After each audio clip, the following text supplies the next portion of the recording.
Sorry about that. I was getting shit prepared. Because apparently the Kick app is kind of stupid. So I need another way to look at my Kick chat so I can ban bots easier.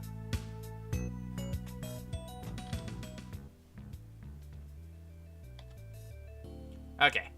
So today, we're going to be continuing writing the game concept I'm trying to come up with. The whole point of this is to essentially make a concept that I can eventually learn how to code. I want to make this an actual game. Like, I want to try making my own RPG. But it's all a matter of getting assets and actually, making the concept work.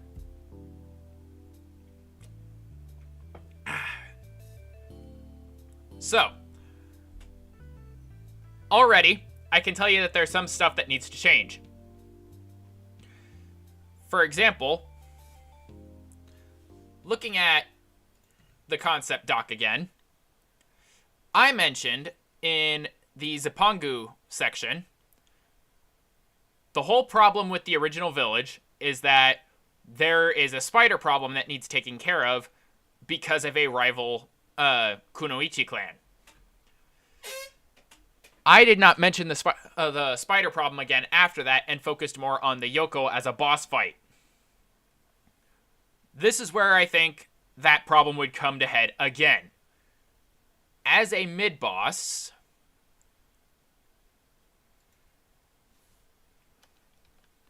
we'll say, after obtaining all the seal pieces,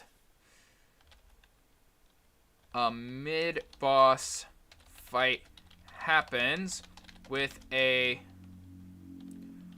more powerful Ushi Ono.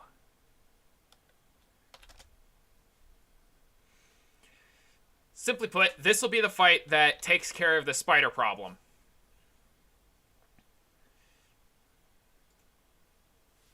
It'll be a very tough fight, especially solo.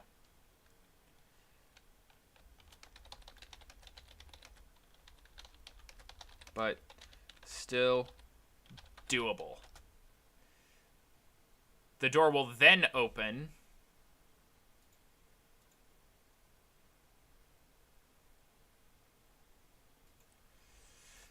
Or rather, the party will go back to the door, which will then open. Which will open, revealing a very pissed off Yoko surrounded by Jiangxi bodyguards. There we go. So, another problem I noticed was the Apophis and Pharaoh fight. I never mentioned what the Pharaoh was actually going to do. Essentially,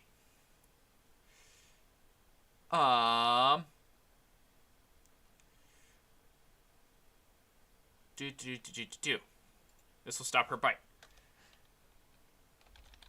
But the Pharaoh will be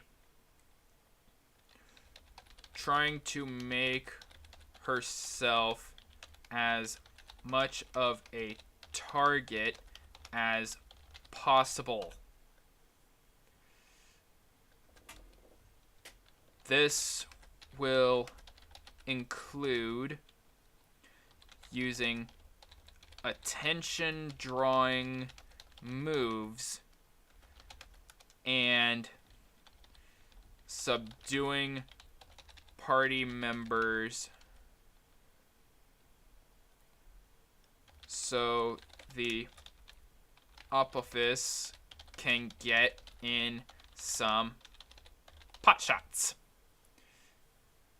Oh yeah, it just occurred to me that we need to have some music on. There we go. That's better. Alright. So from here, well,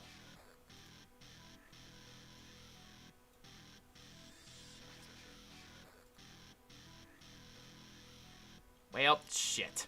Okay. Never mind. Here we go.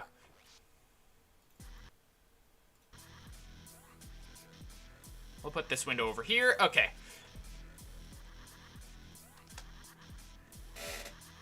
Was there anything else I needed to edit?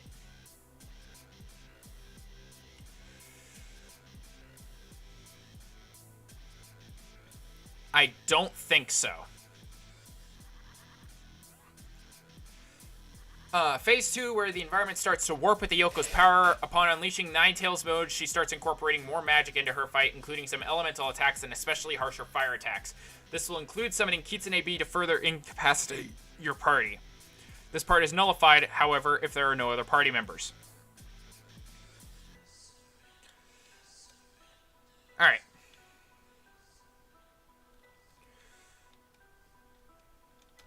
Once the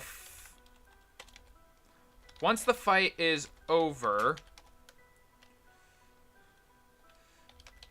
a group of kunoichi from the first village will appear to imprison the Yoko for her crimes.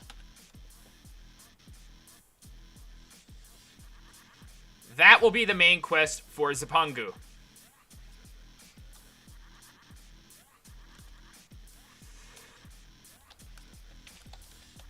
Area 6, right? 6? Yeah, 6.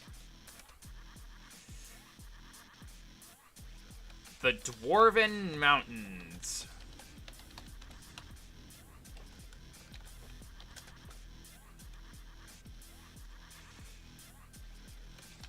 This is where your ultimate gear shop will be. This will be where your ultimate gear shop will be in the late game. Coming here early will result in the shop not being accessible until 5 other areas have been cleared. Simply put, if you want to just cheese your way through the game by coming here first, that ain't gonna happen.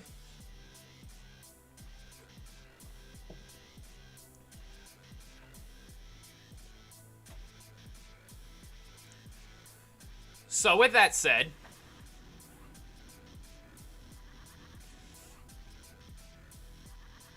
okay, let me think. The main quest line here is hunting materials for the various blacksmith suppliers around the village.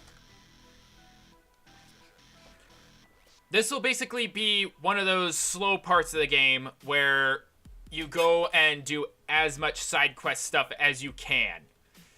This is kind of that slower part where everything just takes a pause. So it'll feel a little different compared to other areas, I guess. As in, you aren't really going to a dungeon, but rather just out in the quote-unquote wilds to try and hunt for various materials to either upgrade gear or give to blacksmith suppliers so that other shops can have that option.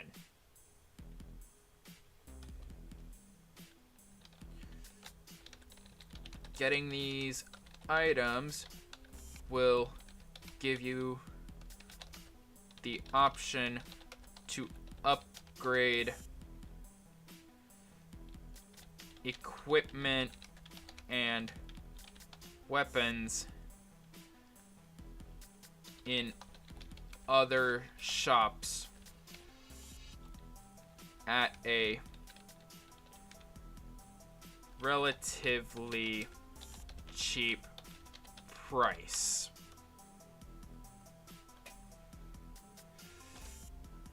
This is also where you would encounter more tanuki, or rather more gyobodanuki.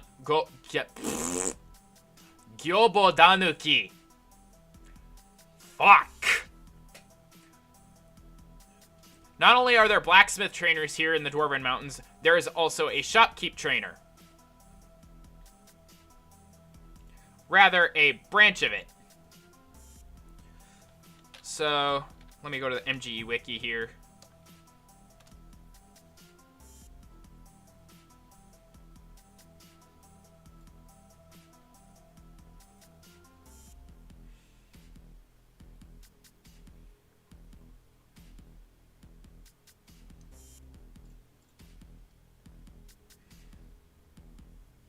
Hang on. Gyobodanuki is a Zipangu native.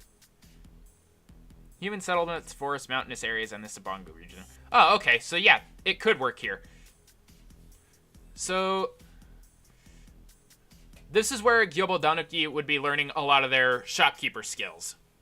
So, you'd see a few of them scattered around the village, just selling basic items or even some basic equipment for other party members you may have or may have just gotten.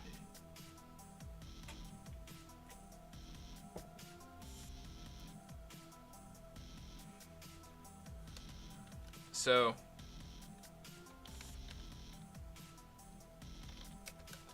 a Gyobu Danuki Academy will also be nearby.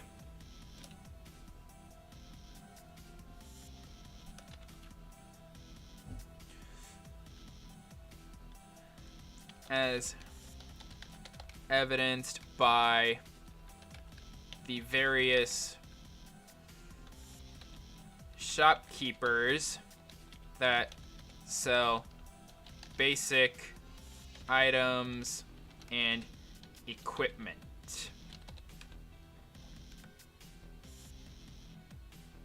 If you come here during the late game, obviously some of the equipment will be better. However, the earlier you come here, the more basic everything is going to be. So, for example, if you make this the very first warp you go to, then everyone is only going to have potions and basic armor and weapons. Nothing else. However, randomly, no matter what time in the game you come in here, you will find one shopkeeper that's a little different from the rest. They will be selling spells for specific party members. And they will tell you if they have something for your current party or not. Simply put, if they have a spell that one of your party members can learn, it will be an option. If not, they'll say, you don't have the person that can handle what I'm looking for. So,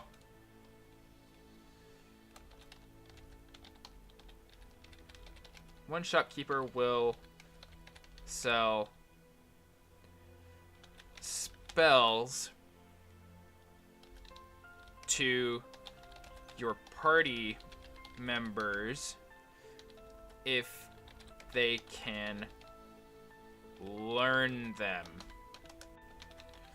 Otherwise, they will not let you buy anything. Simply put, they are going to be the shopkeeper that can sell some of the most busted spells in the game at the late game. Otherwise, they will tell you to piss off.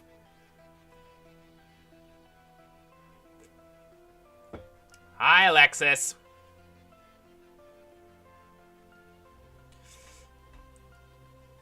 So, simply put, this is going to be your wholesale warehouse in comparison to other shops. You are going to be helping supply them for your main quest, But eventually, something will happen that will cause everything to grind to a screeching halt. This will be something like, let me think here.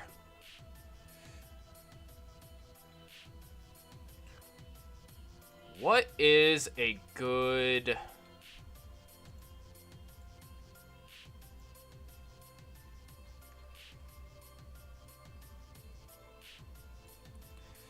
Let's see, Monster Girls. I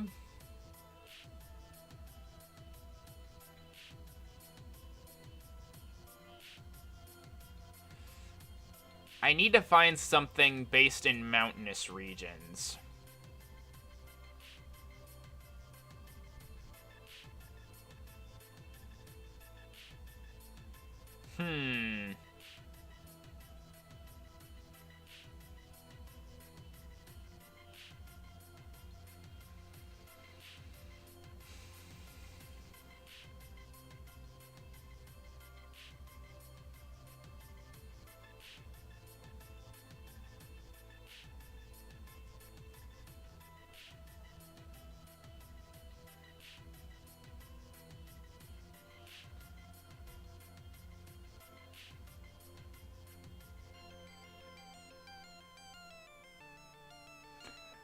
I'm trying to think here.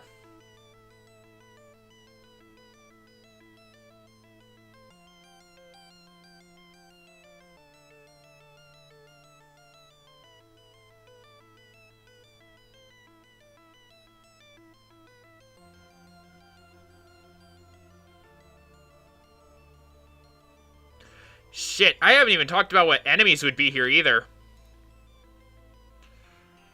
Why'd you say, let's see, Monster Girls, like you were Steve Harvey on an episode of Family Feud? I don't know.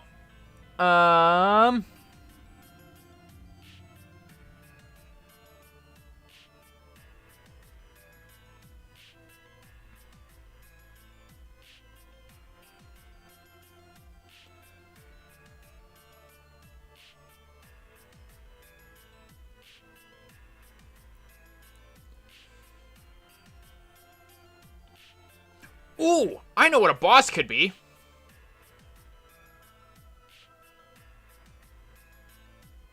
Well, possibly. I'm not sure yet.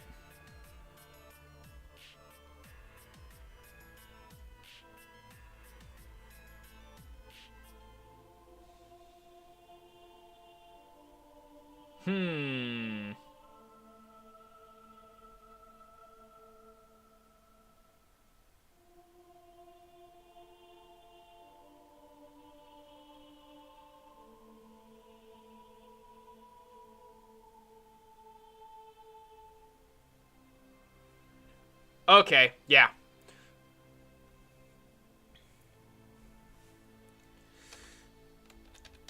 Eventually,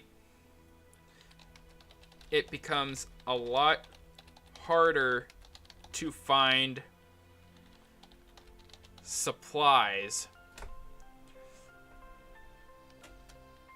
And other workers are coming back heavily injured.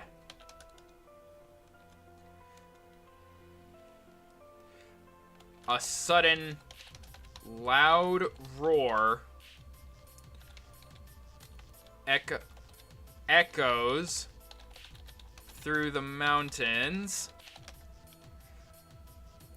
and a large shadow passes over the village. So who's gonna VA? I doubt I'm gonna get any voice actors. Like, if anything, I would probably try and put out a casting call for as many VTubers as I could. But I doubt I would be able to do anything. Like, I would have to make it clear up front, this would be a voluntary free project. They would not be getting paid for anything. 'Cause I'm fucking broke.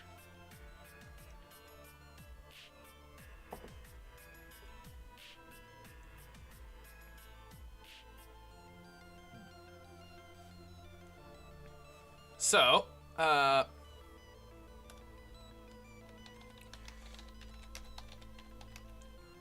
this will lead to the next dungeon of the game.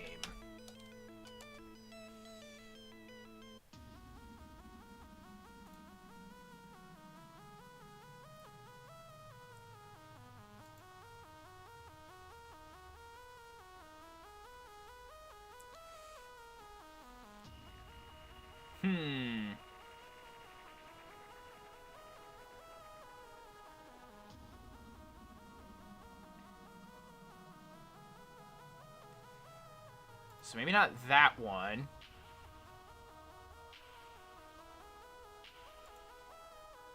What about this?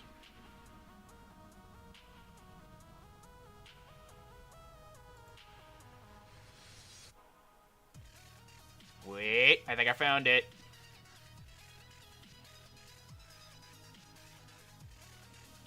Ooh.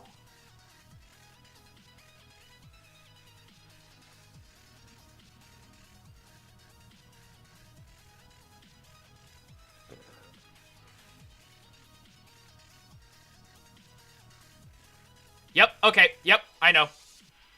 So if you ever get it off the ground, let me know, I could ask. Good to know. I'll keep that in mind. I'd audition for the hell of it, but I'd have to read it first, and I actually know a few VAs. I'll keep that in mind if I ever decide to get voice actors for this game. So, this dungeon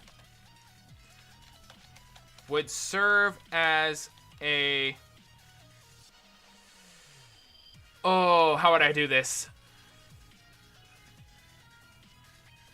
Serve as a build-up to what the final dungeon would be. A ruined castle tower near the peak of the mountains. Because it wasn't just enough that they got the top of the tower, they had to be the top of the mountain as well.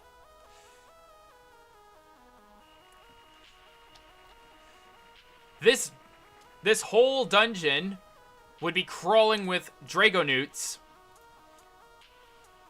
and various other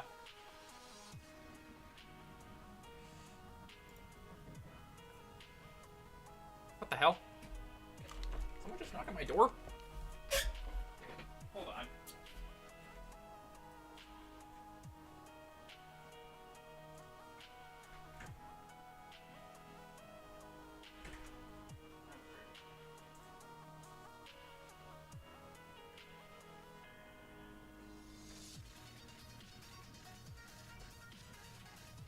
That was weird. Okay.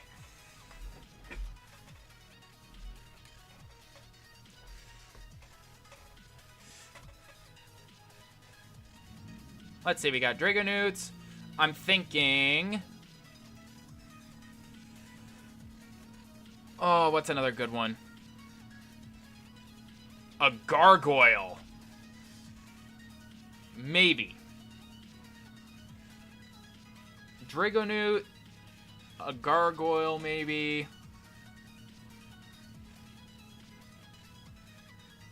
Goblins would be more for the wilds.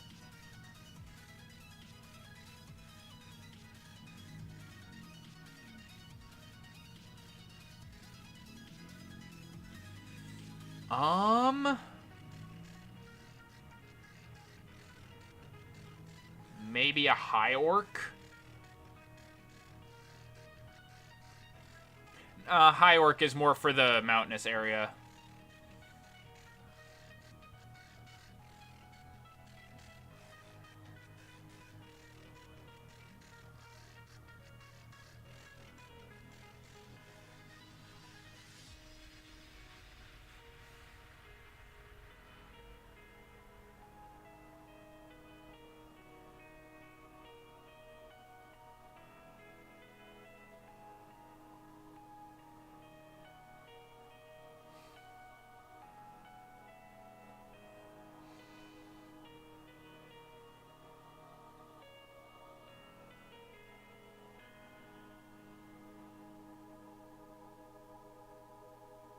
Okay, so Dragonewts,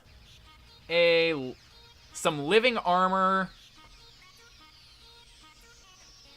Dragonewts, living armor, I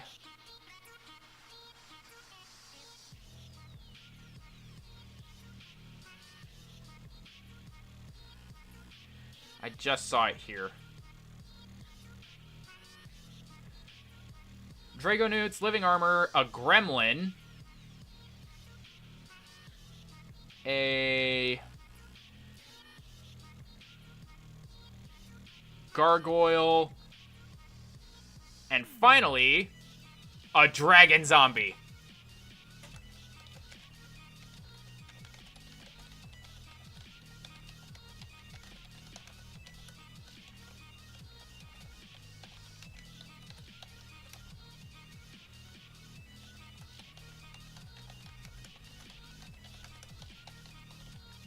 Gremlins, Dragonewts, living armor, gargoyles, and a mid-boss against a dragon zombie. Okay.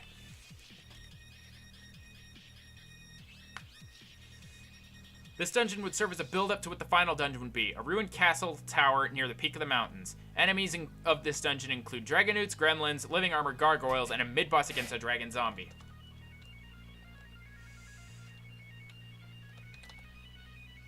The tower itself would be...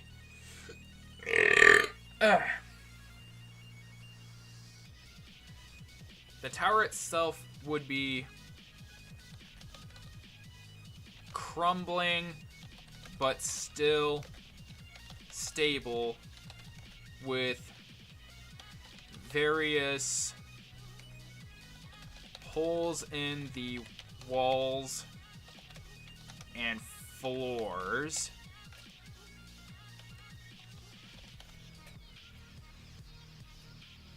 And ancient looking torn banners on the walls.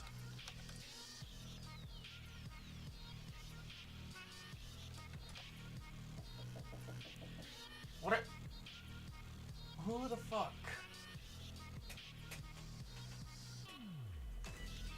I don't know if I'm hearing shit.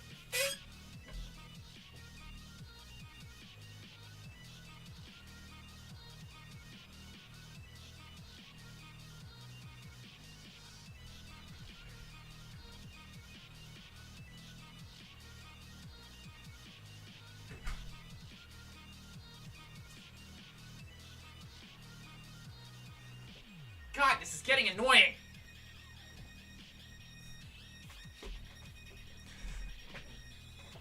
This is like one of the worst parts about living in a complex. You hear knocking from everywhere.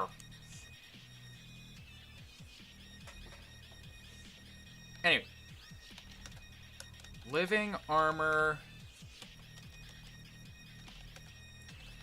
would stand in the main walkways until you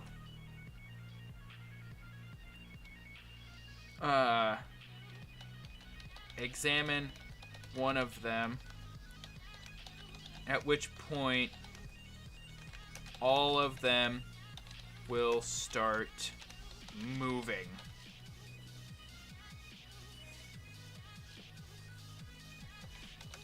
At the top of the tower, a large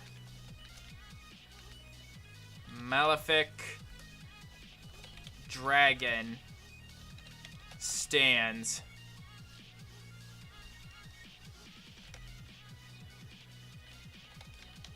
Ready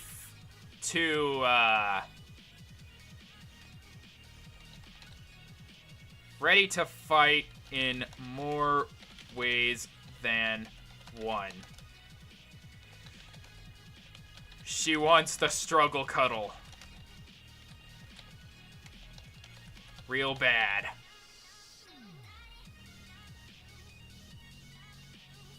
She wants the struggle cuddle real bad. And doesn't care if you get hurt in the process. Because Malefic dragons, according to the lore,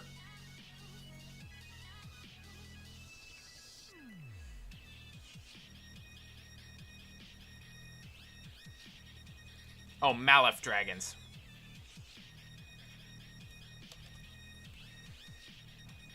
Malef dragons, a race of dragons with black scales who breathe dark flames. The descendants of one of the monsters who assumed the title of Mamono Lord in antiquity are also called evil dragons.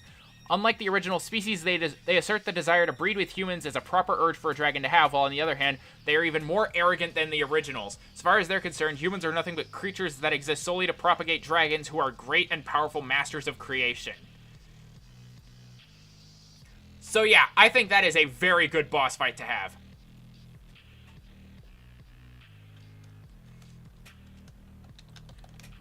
This boss is another test of fire resistance and magic ability. I just popped my ankle. Yeah, this boss is another test of fire resistance and magic ability.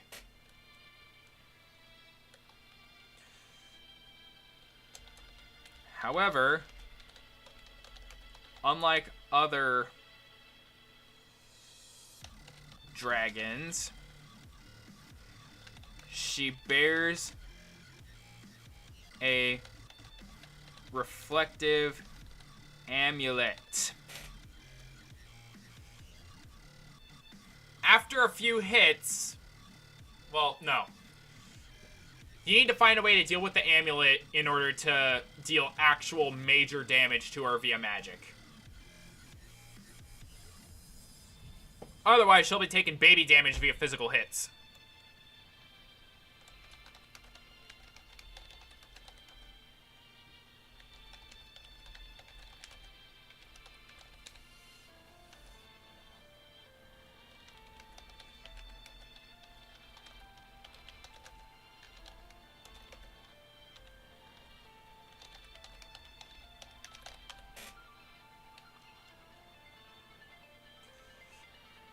Alright.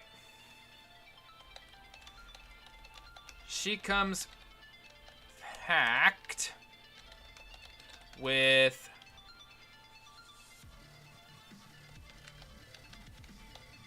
black fire that deals damage over time.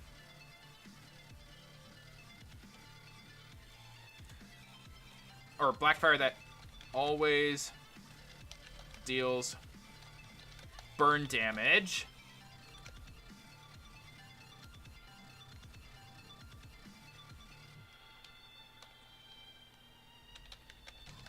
Powerful claws.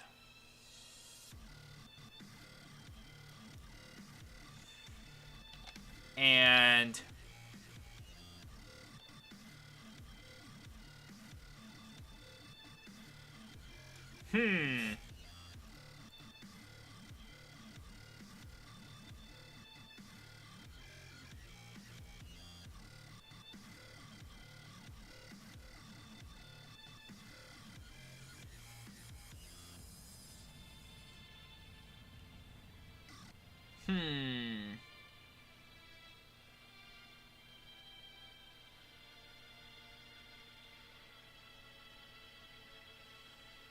Let me think here.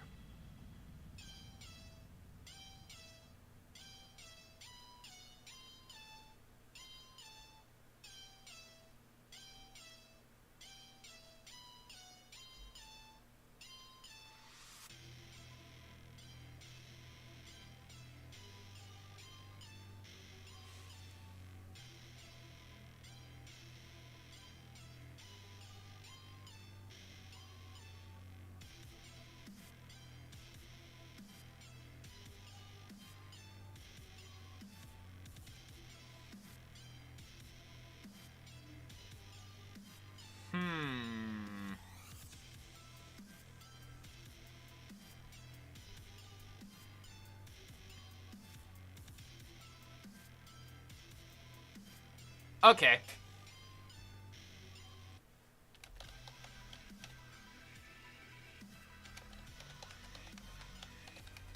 A strange set of dark magic.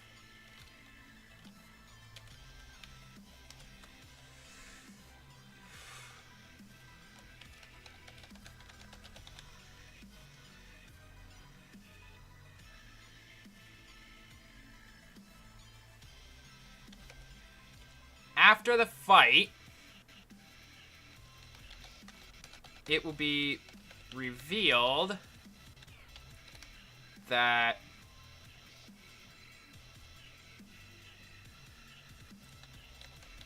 she was trying to get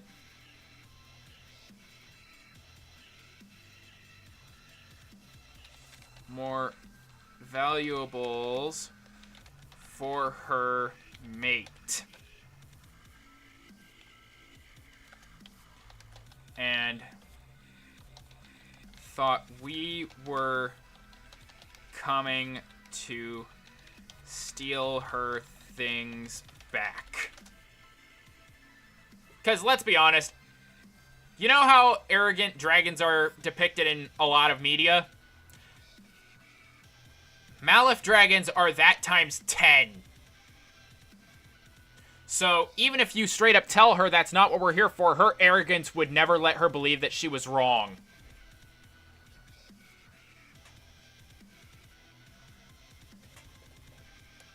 It wouldn't be until her mate comes in and stops you from finishing her off that everything would click for her and she would apologize.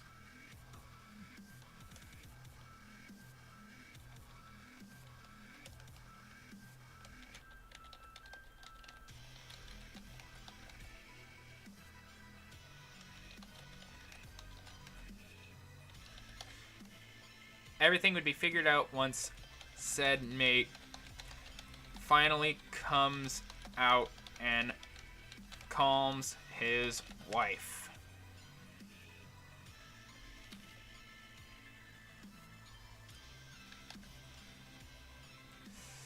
Once said mate finally comes out and calms his wife.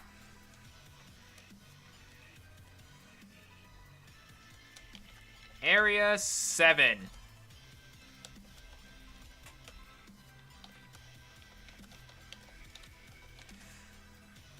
Here we would go back to Lascati. Oh yeah, that's another edit I need to make. This isn't just the Order Continent. We'll call this the Lascati Outskirts.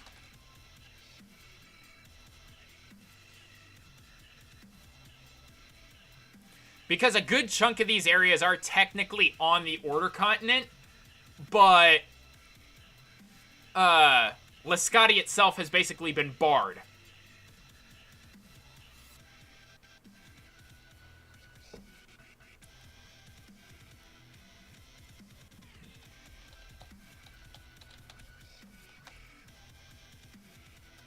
Lascati.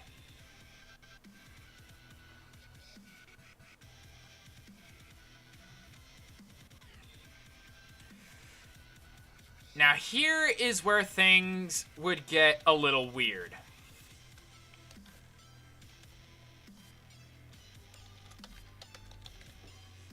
Once the other areas have been completed,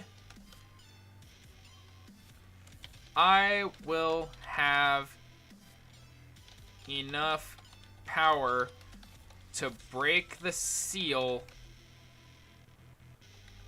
blocking access to the former holy city of Lascati.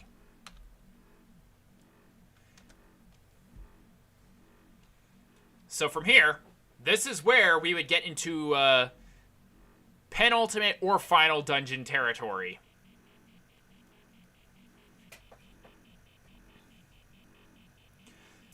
This is where I think it would be a,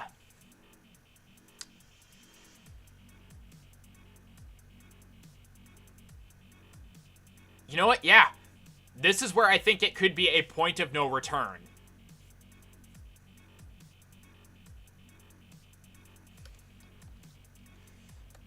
I would make it clear that if you choose to warp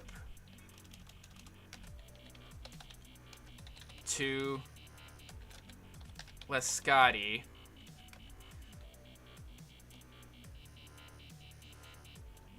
she would not have the power to reopen the seal and travel back.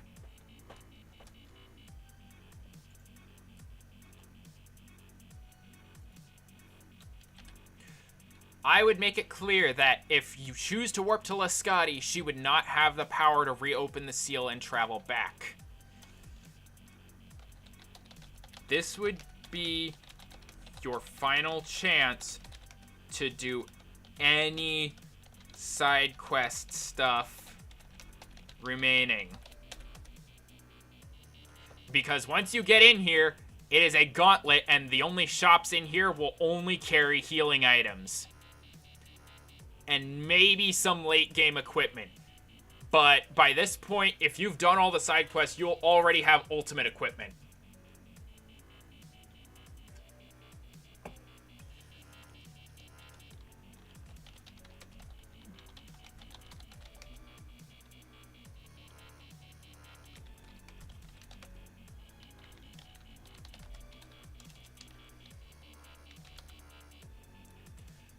Any shops from here would sell some healing items and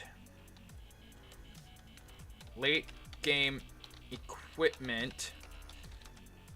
But if you've done the side quests,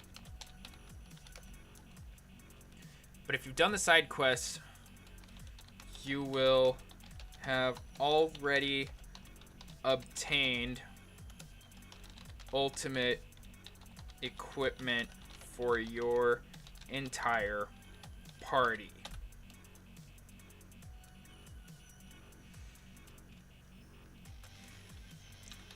Once everything is confirmed,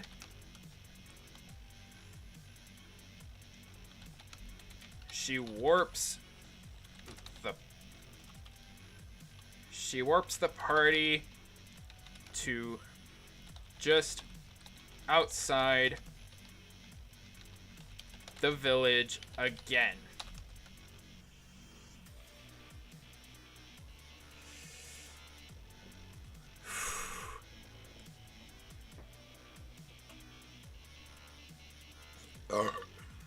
This would also be the time to do any side quests in the outskirts village that you started in.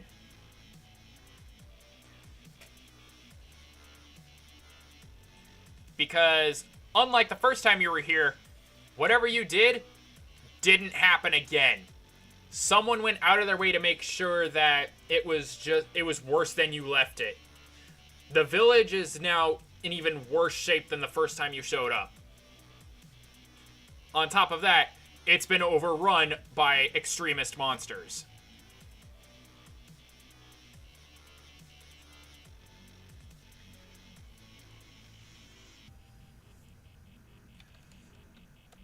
Only this time, it's been overrun by Juella's extremists.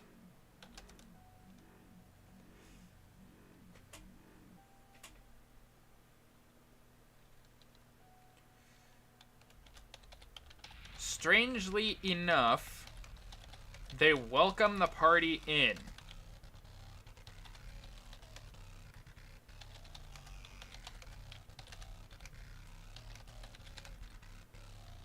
And let you wander around doing any side quests you want. Let you wander around doing any side quests you want.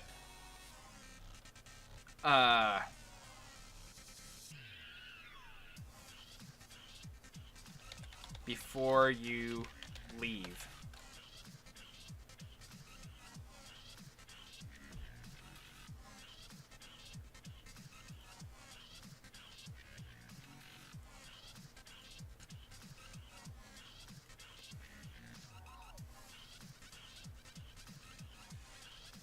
This is because they regretted what they did to the city proper and ran away to settle elsewhere.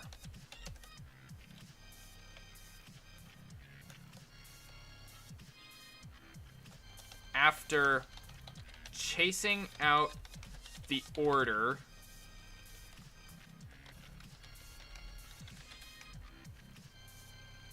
they made their own homes in one half of the village, but eventually managed to integrate into the whole thing,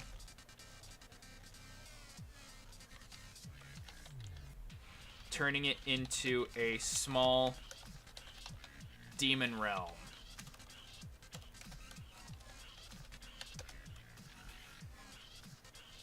So, while there wouldn't be anything outstanding about it aside from a small color tint change and maybe some kind of some twisted buildings here and there, nothing about the village would really change.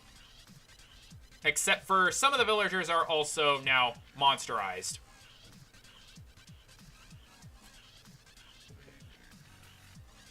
So it was a lot slower of a process, but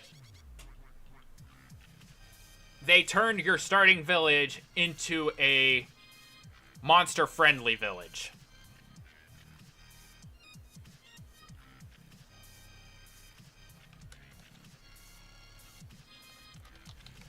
From here, the party would go down the road to the gates of Lascati proper.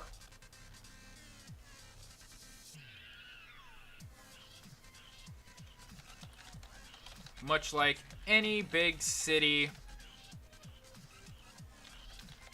there are three main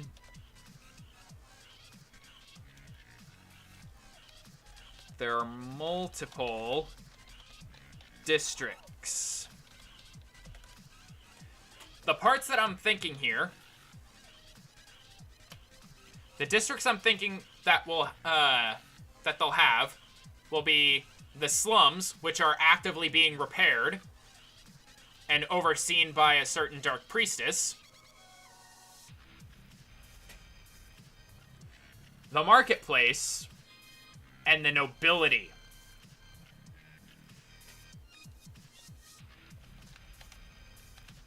The slums, which are under active reconstruction by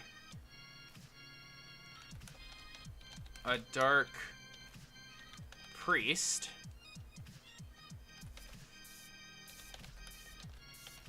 The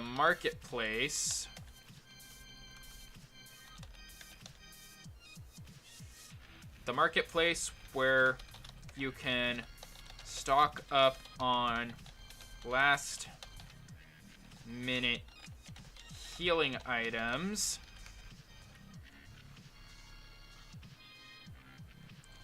And the nobility,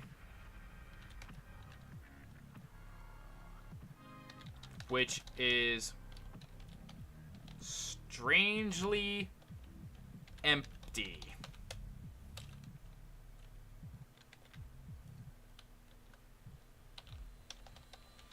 Barring a few sounds coming from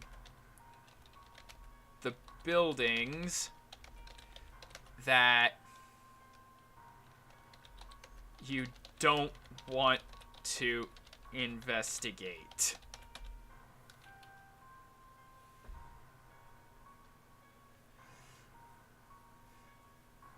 So simply put, you'll have the slums, which there will be a bunch of construction equipment around, including a bunch of wood, some stones, and various strong Momono, like Cyclops, Oni, Orcs, that kind of stuff, all working to rebuild everything.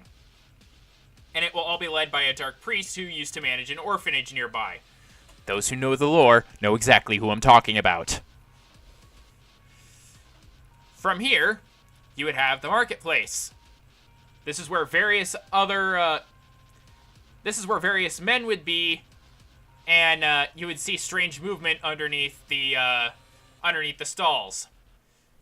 No, I'm not going into detail. And then the nobility area, which, you know, why would they be walking the street? They're too busy having a good time.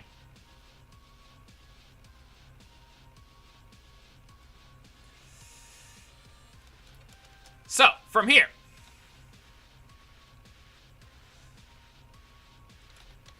the castle gates would be the entrance to the penultimate dungeon.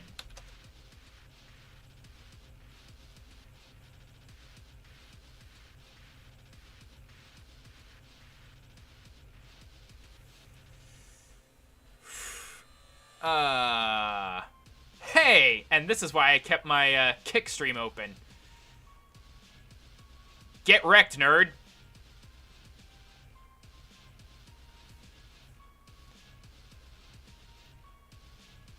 I don't need your fucking bots. Bots are for losers.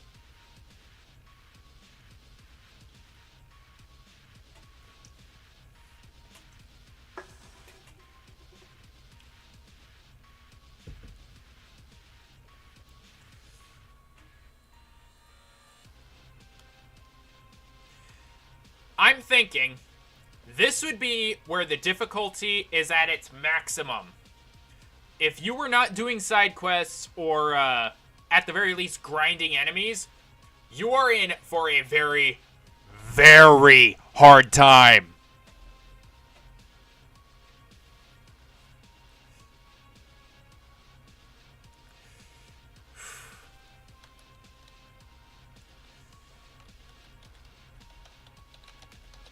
The castle itself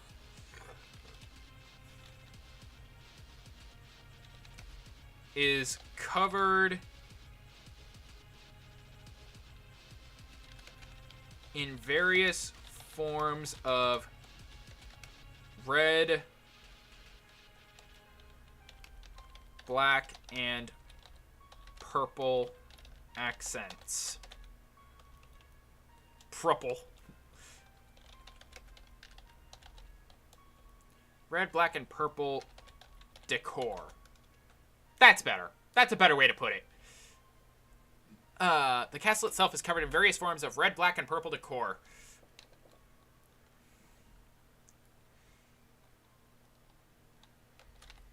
The moment you enter...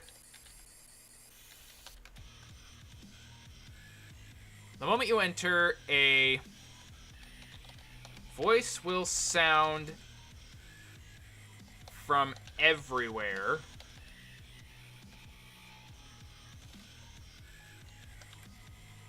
A voice will sound from everywhere.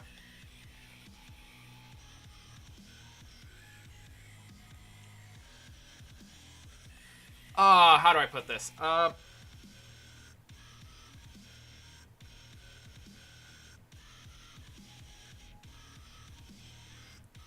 I know. So the outsider thinks he can just barge into my castle whenever he feels like it, and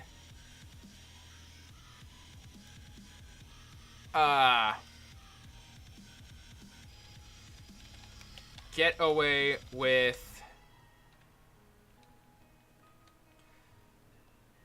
using such barbaric rejection on my beautiful new subjects.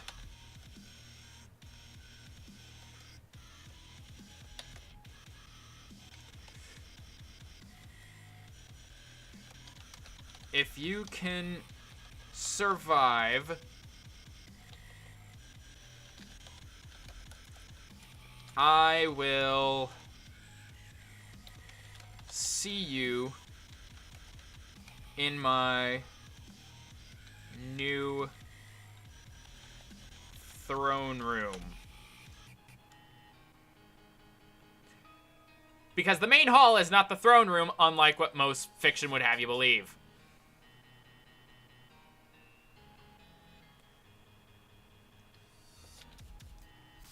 Now, the castle would be crawling with various royal guards. This can range anywhere... let me think here.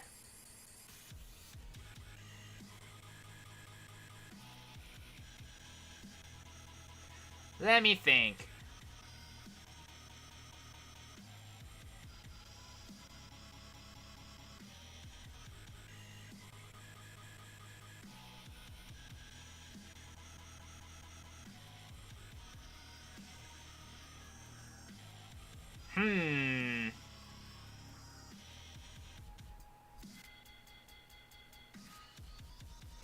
I'm trying to think here.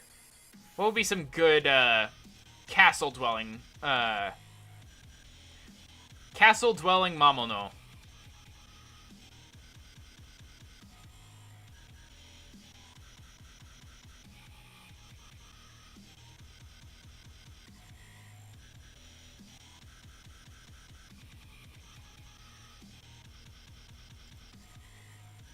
Here we go, ancient castle. I mean, we got a creeping coin that could be an optional mini-boss.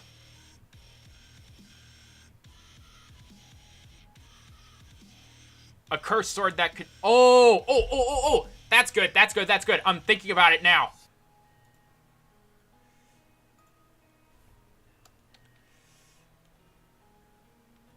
Oh, this is gonna be good. Various mini-bosses will have keys to other parts of the castle.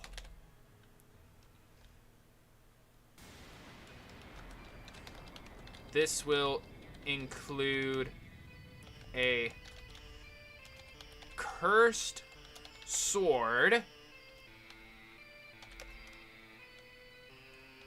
a creeping coin,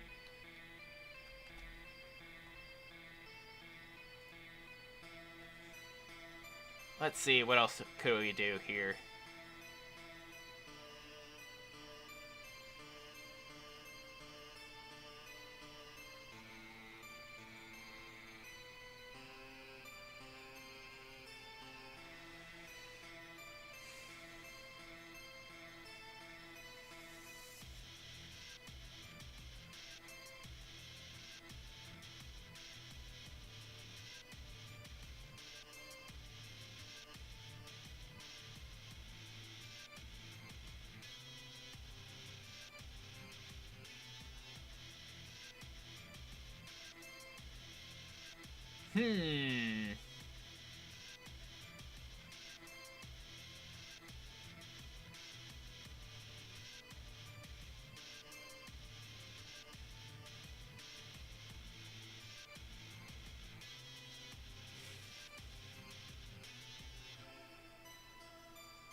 I'm thinking here.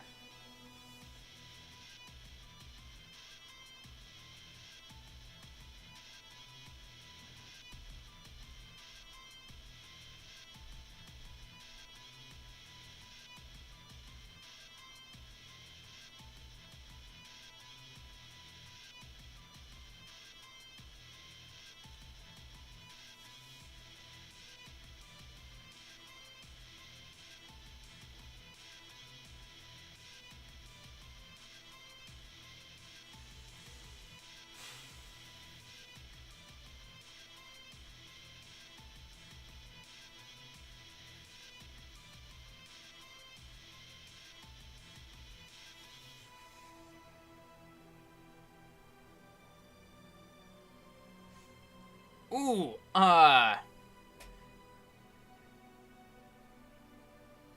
maybe a mimic.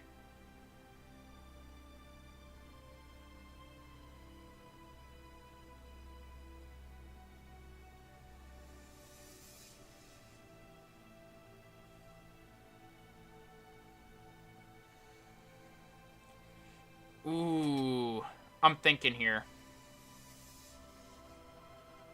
Or a hellhound.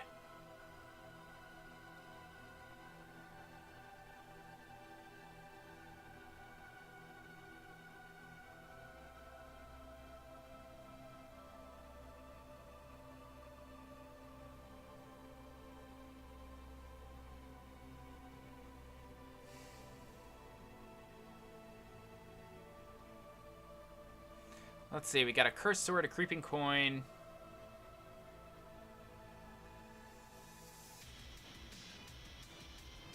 Okay,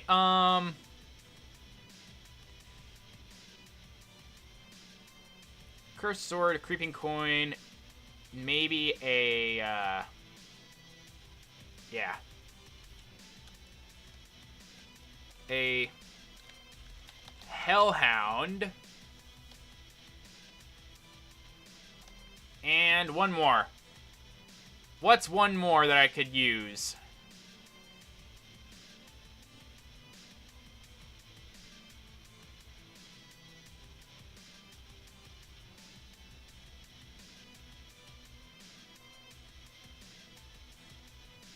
Hey, wait a minute. What about a slime queen? Or a dark... No, dark slime would be a regular enemy here.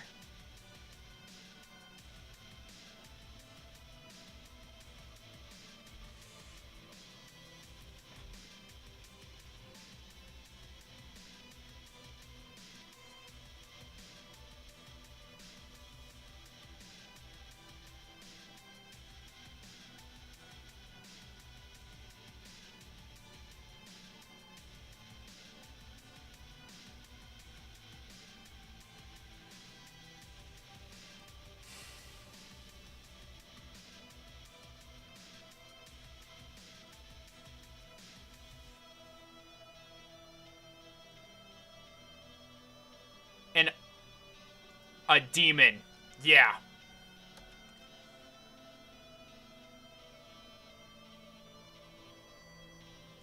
Wait, no. Maybe not a demon. I want to save that for when we get to the Royal Makai.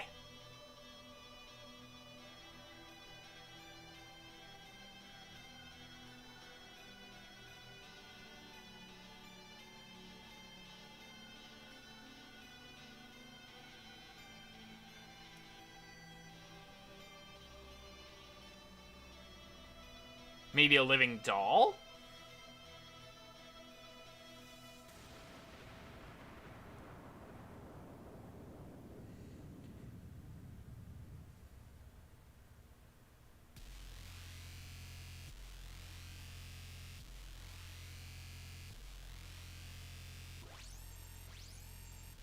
Wait, no, a lich. Yeah, a lich. So this will include a cursed sword, a creeping coin, a hellhound, and a lich. The lich will summon up ghosts, zombies, and a wight. Or no, advanced forms like a wight and a phantom. Okay, yeah.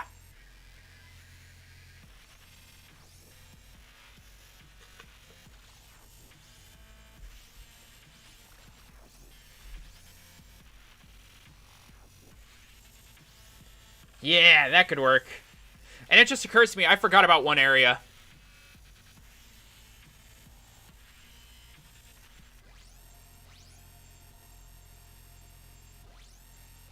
Yeah, I didn't do the mythical forest. Oops.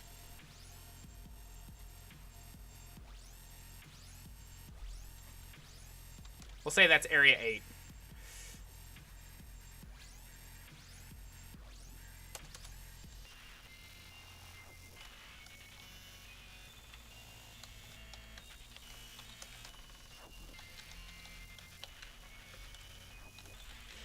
We'll get to the mythical forest in a bit.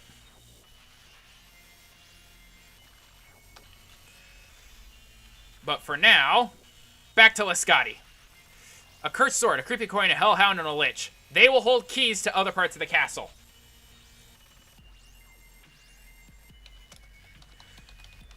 Normal enemies will include dark knights, dark mages,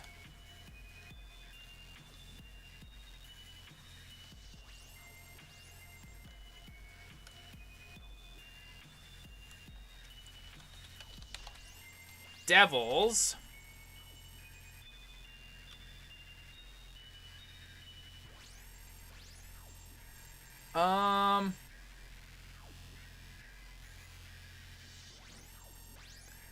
I'm trying to think here.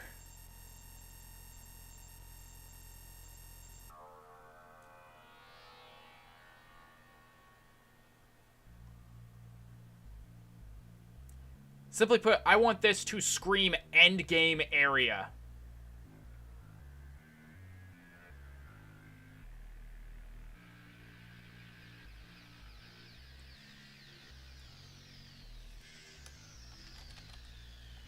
Medusa. Yes, that is actually the name of a species of Momono.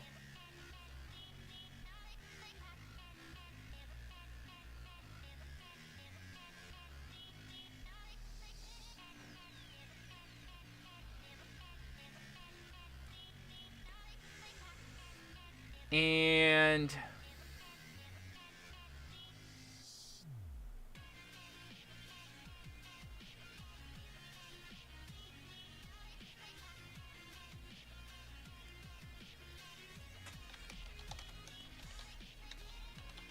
automatons.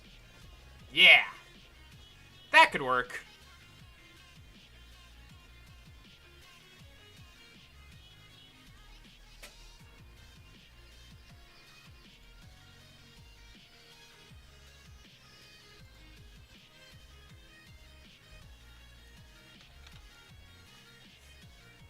Normal enemies will include dark knights, dark mages, devils, Medusa, and automatons.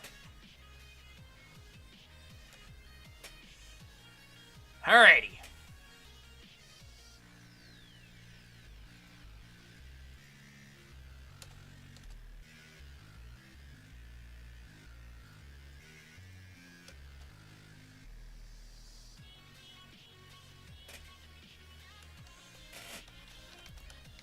Upon reaching the throne room,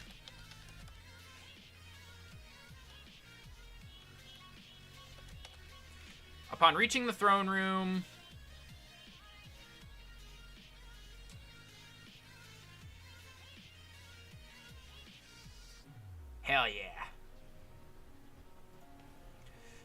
Upon reaching the throne room, party is confronted by Juella sipping wine next to a Shoggoth maid.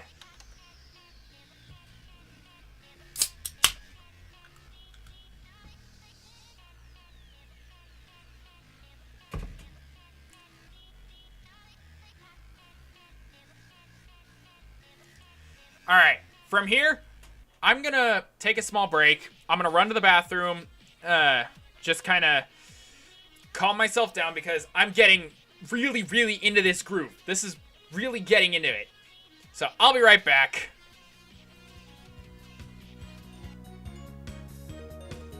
Shit, that's not what I wanted to do.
Once more with feeling!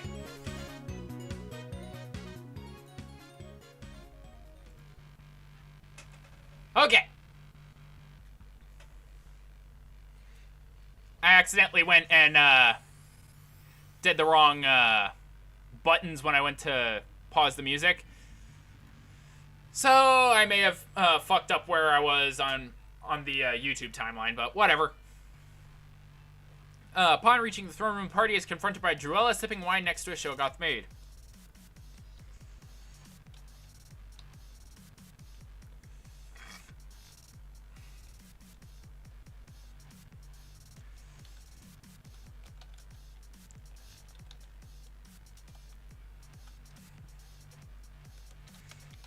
I always wondered when someone would be brave enough to try and confront me on my turf. Because in case it hasn't been obvious yet, the entirety of Lascati is a straight up demon realm. Not a small demon realm like the village was, I mean a full hardcore demon realm.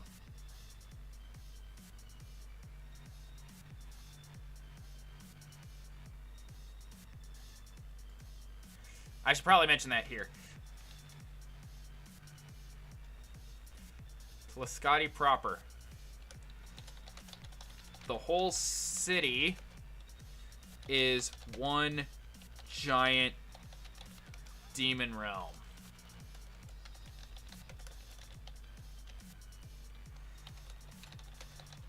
The sky is red. And a purple fog seeps through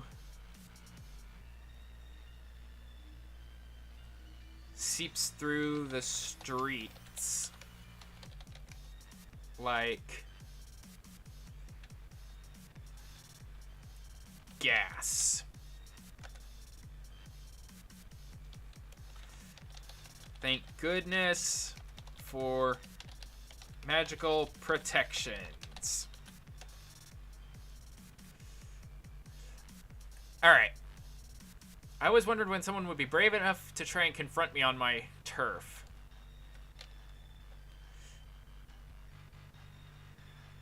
Okay.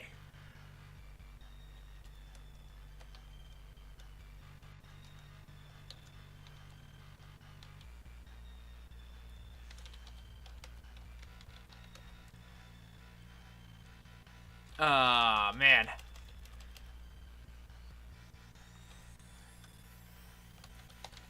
Still, to think you'd be dumb enough to try and take on a Lilim.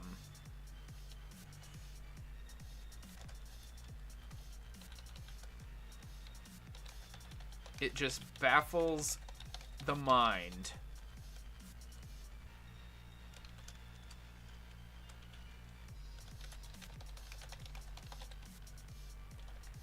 Lilim or not, your actions have led to the brink of disaster for the entire world. I responds.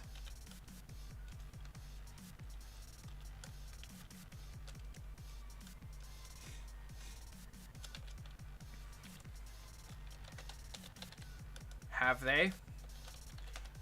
I'm simply making a better world for Mamono all over this bloody continent.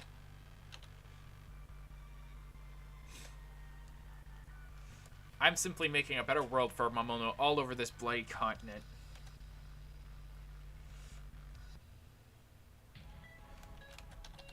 A husband for every Mamono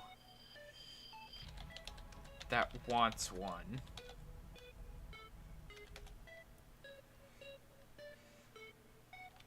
And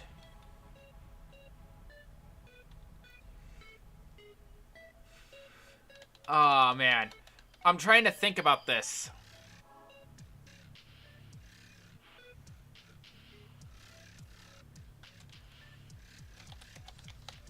No wasting time debating on methods.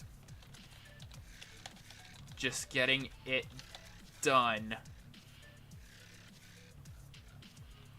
And calling it a day.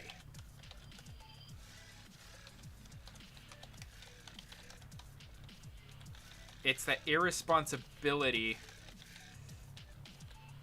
that led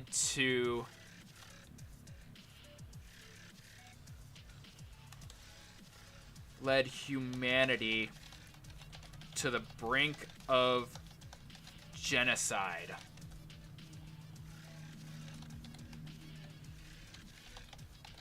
Your impatience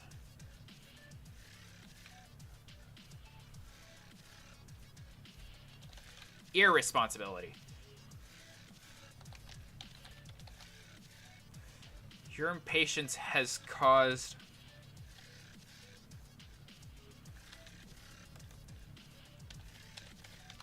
natural love to be choked out to the point of near death.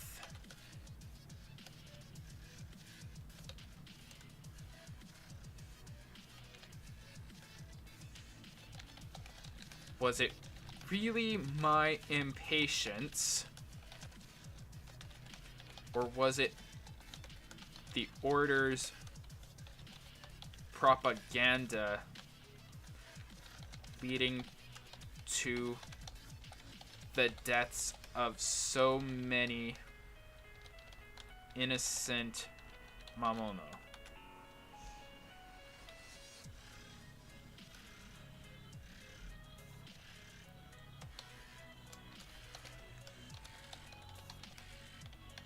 The Order's actions are just as inexcusable,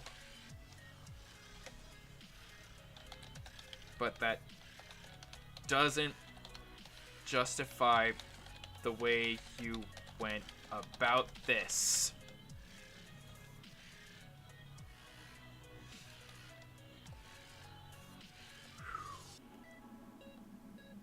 Come on.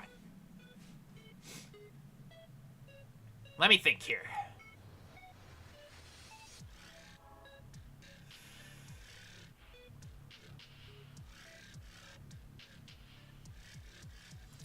The Order's actions are just as inexcusable, but that doesn't justify the way you went about this.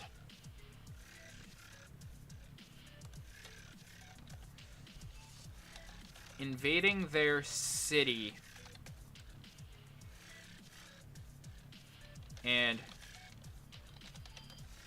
corrupting everything in it only makes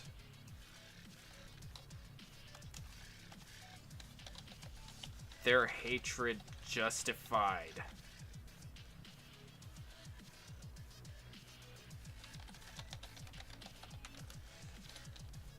It doesn't matter that everyone inside is still alive to them.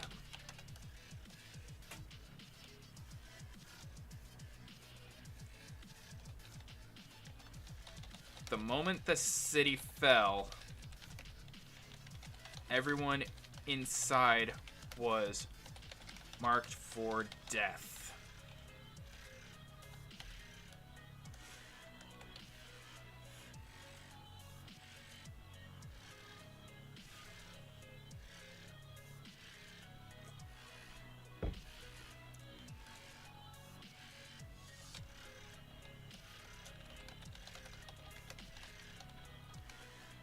all the more reason to keep my new subjects safe from outsiders like you. From here, the battle begins.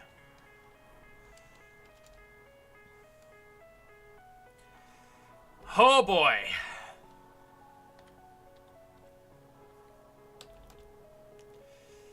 This is definitely a fight that I need to think about. Because Druella is a Lilum. Not just another succubus, but a succubus maximum. This is the kind of advanced kind of succubus that actually has way more presence and more magic power.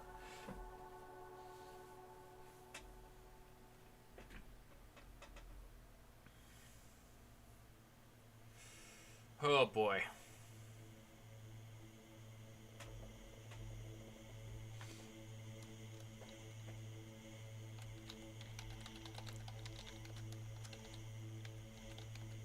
The fight with Druella will start with her tempting a party member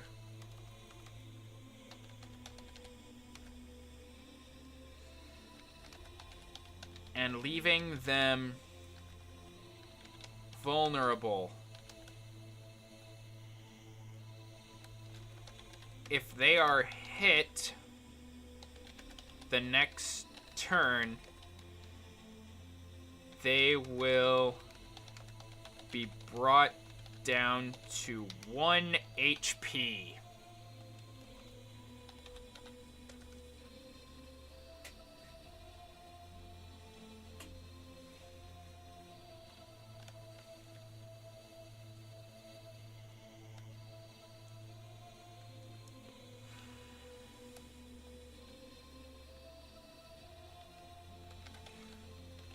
Druella herself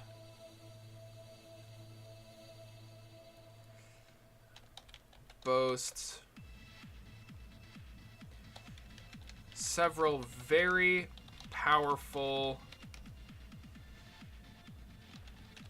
magic attacks.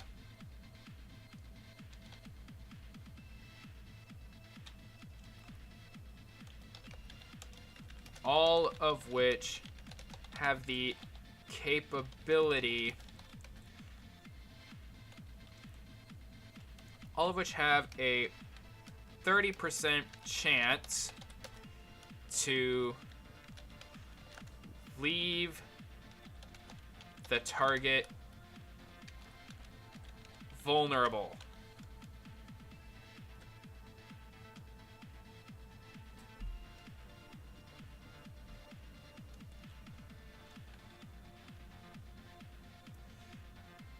Okay, let me think here.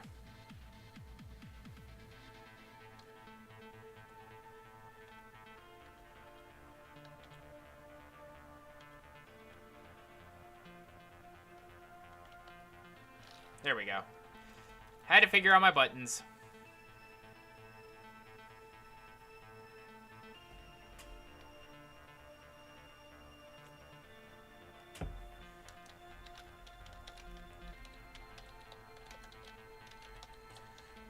These attacks include, but are not limited to,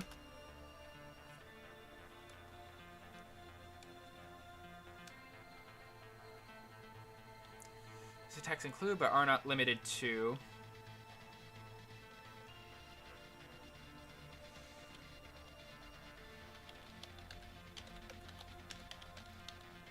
magical spears,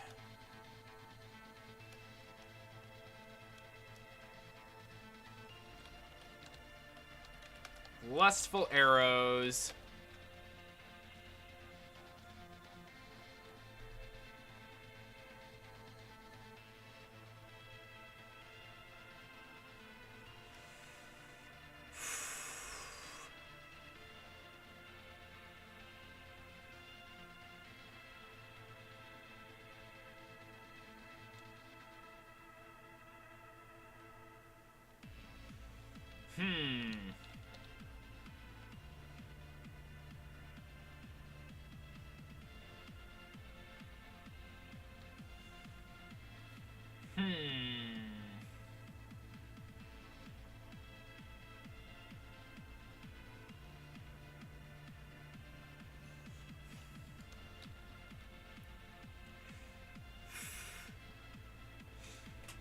Let me think.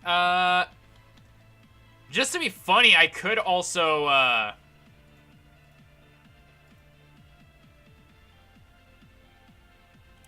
Just to be funny, I could also, give her a distraction move.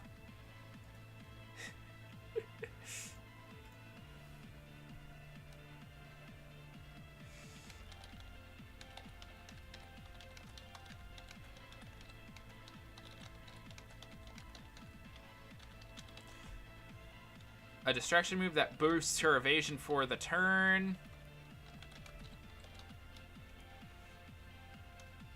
She literally just whips out her tits.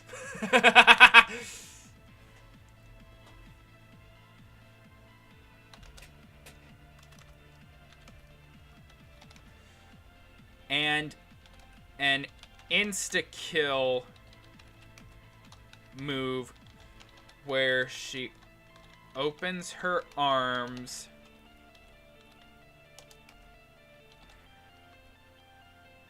and says, "Come closer."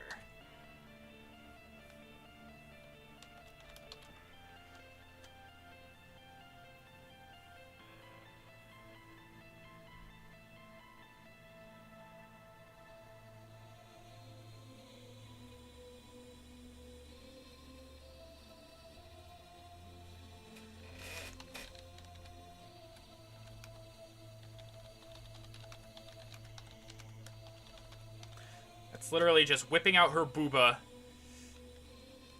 and boosts her evasion for the turn. And an insta-kill move where she opens her arms and says, "Come closer."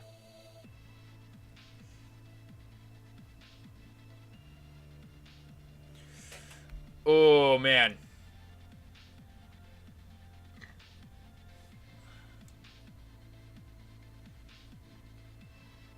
Oi!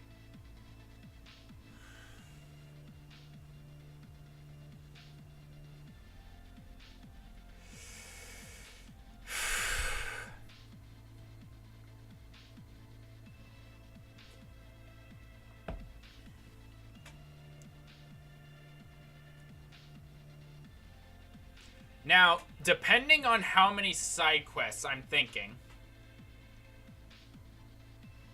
if you've done more than 50% of the side quests, then you could trigger the next dungeon at the end of this fight.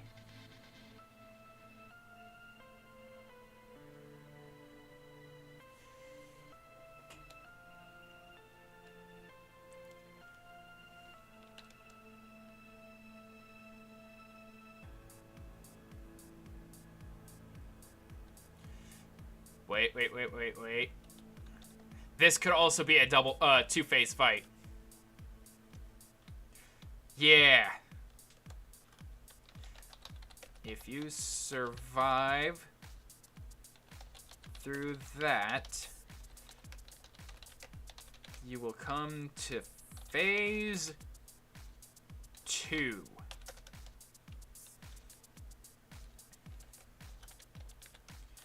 Here she tries to maximize her charm by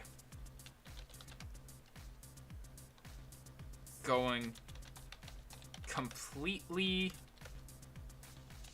nude and let me think here.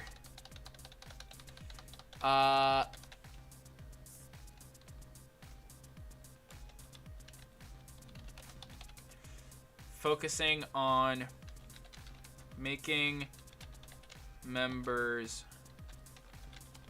vulnerable to instantly down them.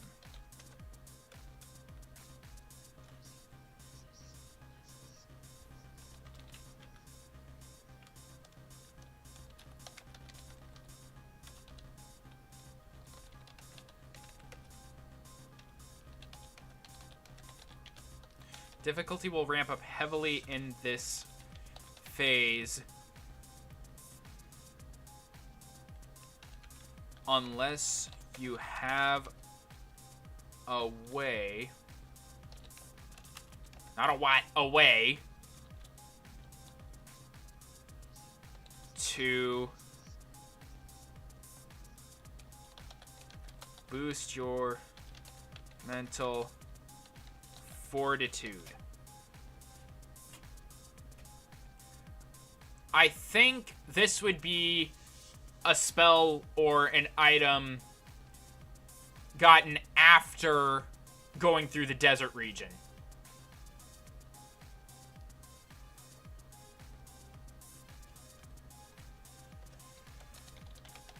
This could be in the form of a spell or item after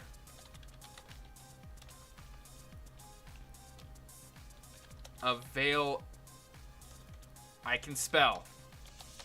Available after completing the desert region section.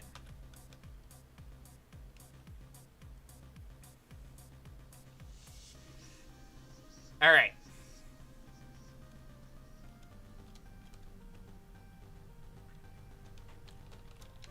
Here's where one ending would be possible. If you failed to do any side quests, the fight will end here and you will be sent on your way home.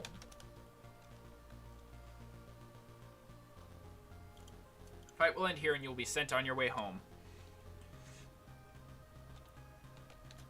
The effects of your actions are never felt and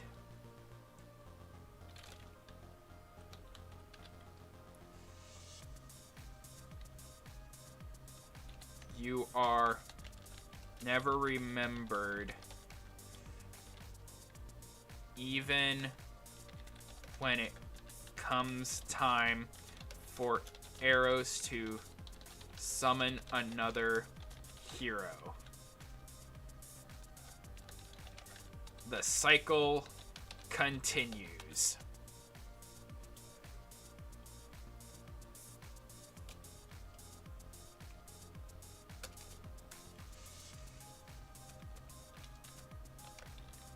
On the other hand, if you... Hello, Adeline! What's good? Not much, just coming up with a concept for a game.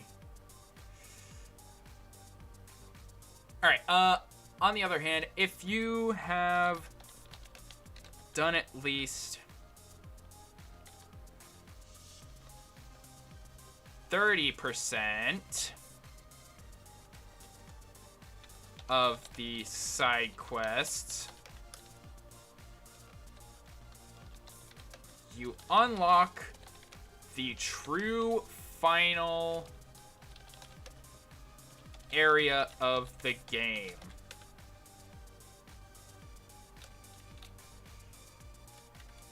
Oh, at least. All right.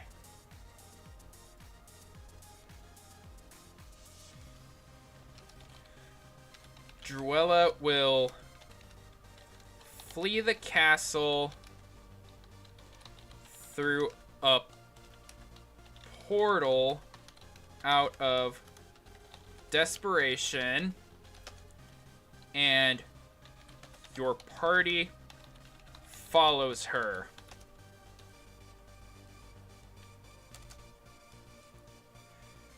This is where we would get to Area 9. The Royal Makai. However, before we do that, we gotta go back and actually go through one area that I forgot to talk about. The mythical forest.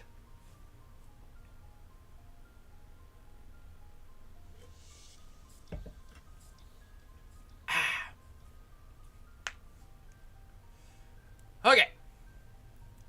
So, from here, from the mythical forest, let me think here.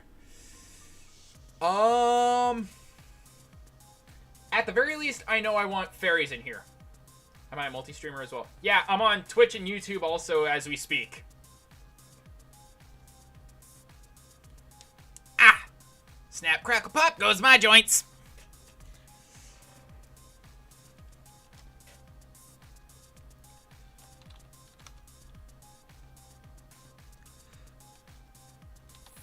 Forest is immediately shown to be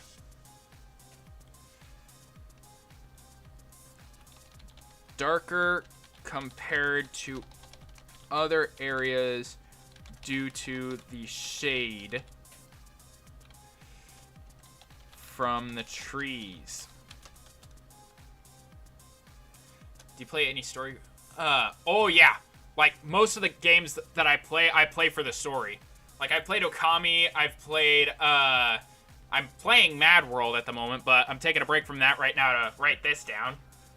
I also did, shit. I've done a lot. Okami, Mad World, No More Heroes.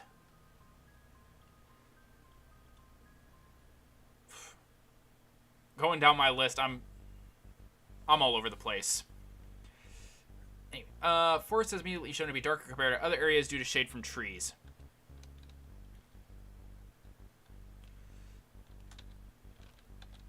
Immediately, we are accosted by a trio of pixies that steal some of our items.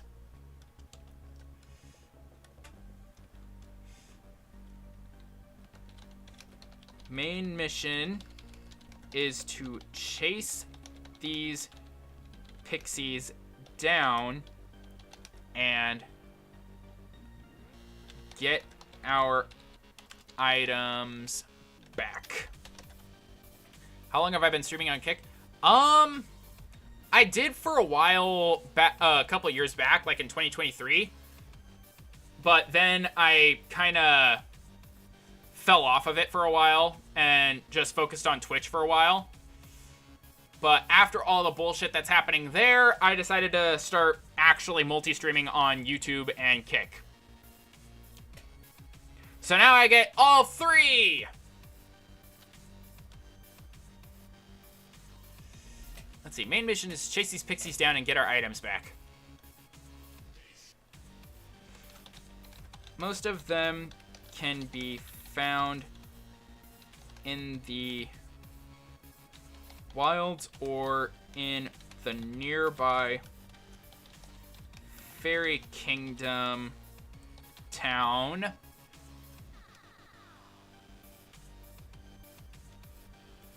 Most of them can be found in the wilds or in the nearby Fairy Kingdom town.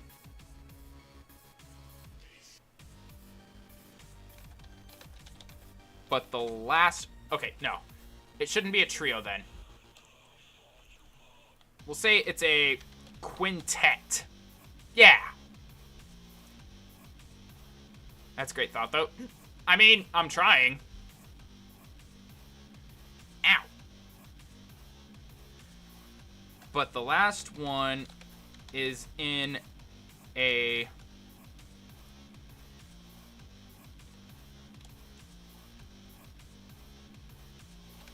area known as Guardian's Grotto.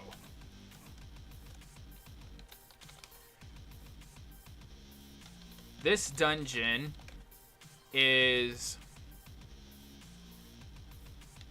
where more mythical enemies are found, like elves,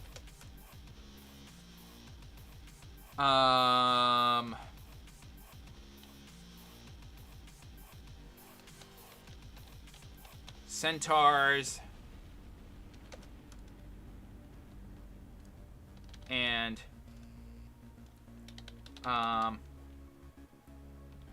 shit. What was another one?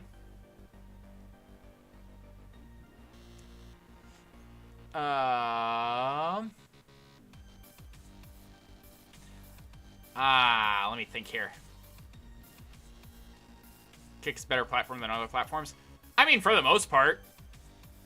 Only problem I've been having with it is all the bots, but that's a problem no matter what for a small streamer.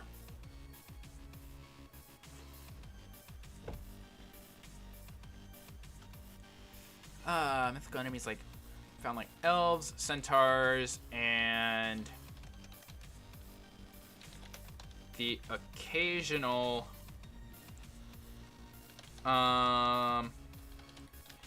unicorn.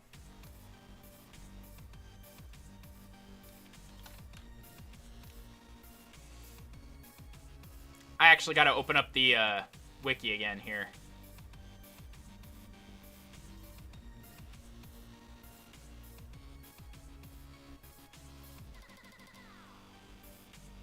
Let's see. Doll, Dragon, Dryad.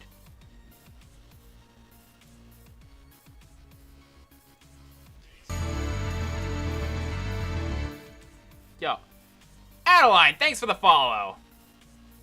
I'll have to fix my alert with that. Later. Focus. Fly, fox. What?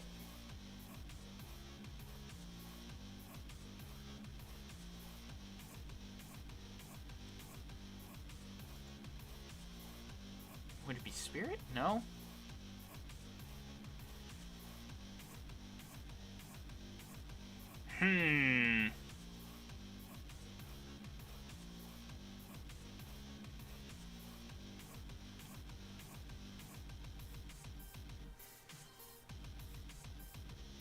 Mandragora.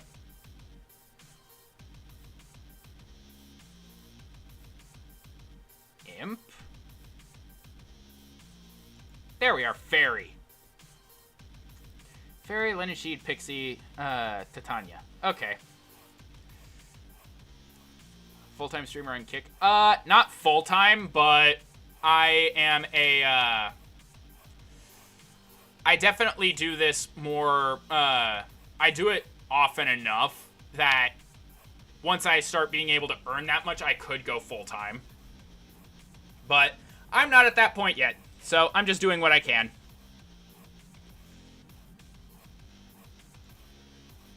So maybe not that.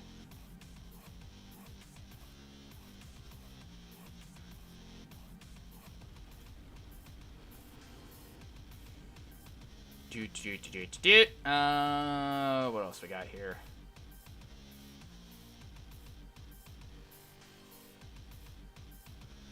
Oh yeah, that's right.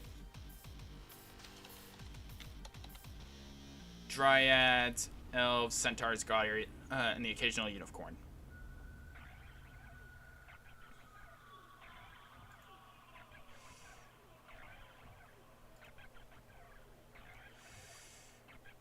Okay.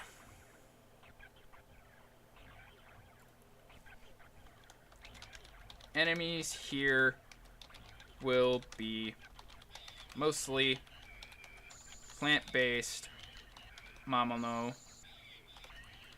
including Mandragora,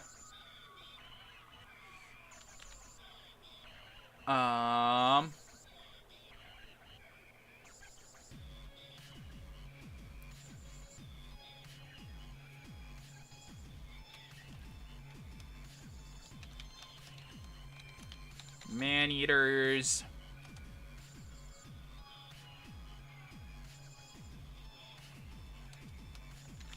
Matango. Do I play FPS games? No. Aside from TF2, but I haven't played that in a long time. I mean, I guess Metroid Prime as well, but again, I haven't played that in a long time.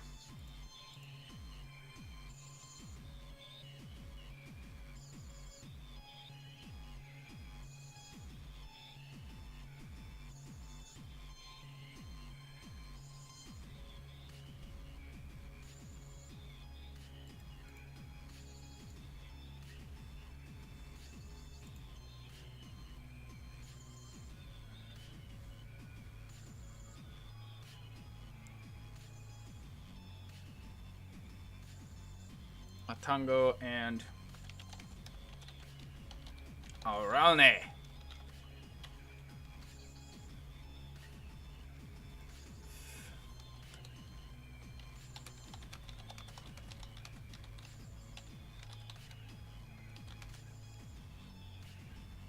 At the end of the dungeon is our annoying.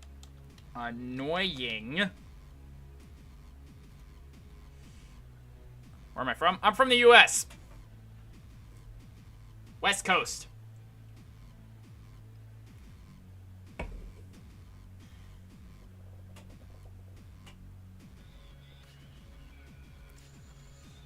End of the dungeon is our annoying pixie friend.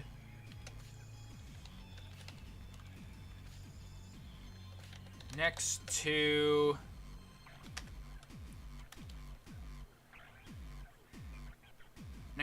a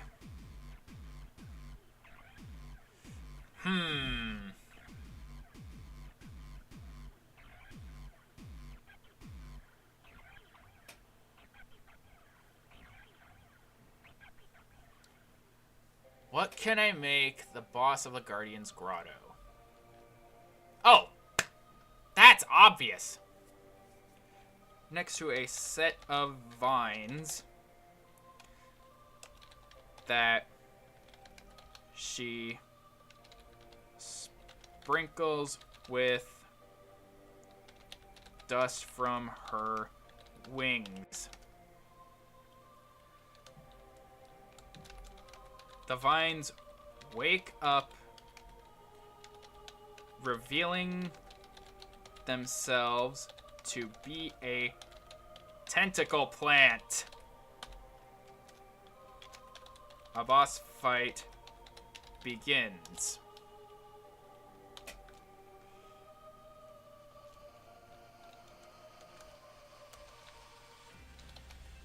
This fight is a fairly straightforward one.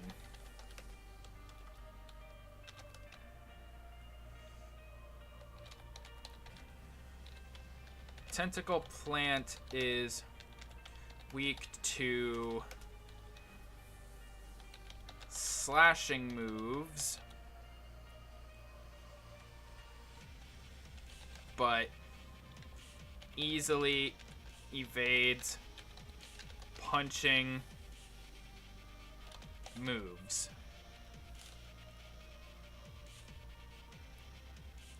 Weak to fire. Weak to fire and slashing moves, but easily evades punching moves.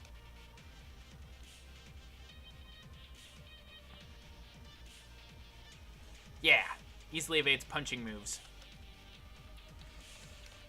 If she grabs hold of a party member, they will be vulnerable and unable to move.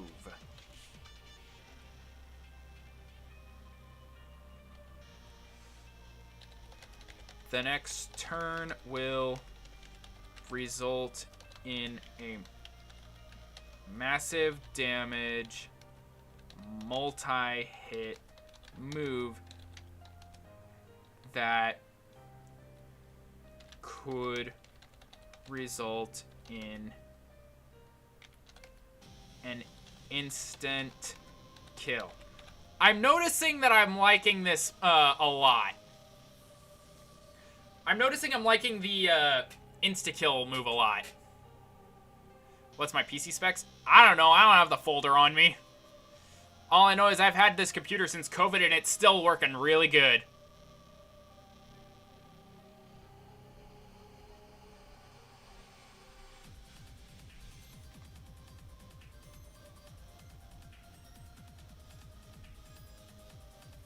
Next turn will result in massive damage, multi-hit move that could result in an instant kill. But if you survive the fight, you will get your last item back and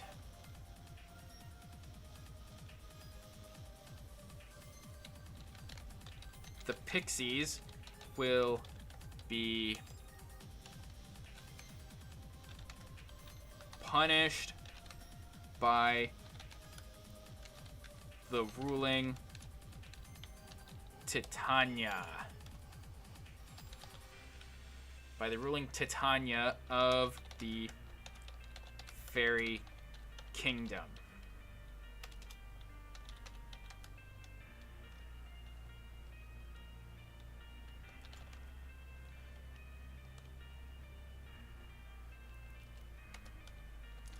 You are then thanked for your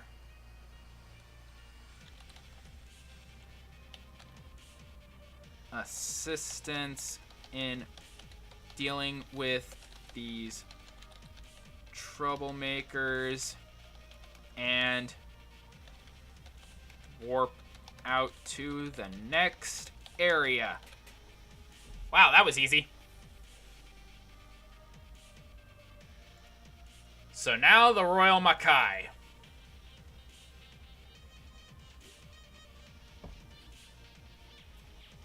Okay. Whew.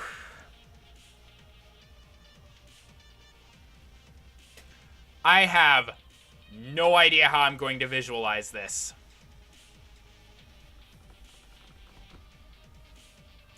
I have no idea how I'm going to visualize this. Plans for a streaming career.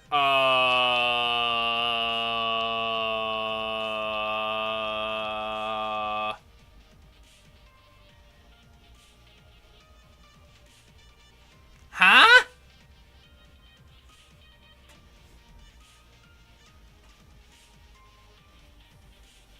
Plans for a streaming career would mainly just be doing what I normally do.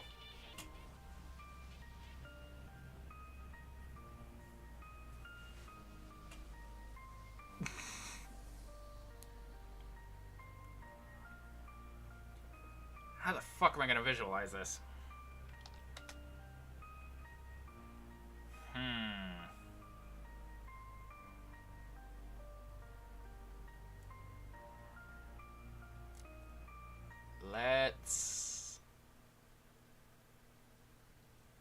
Let me think here.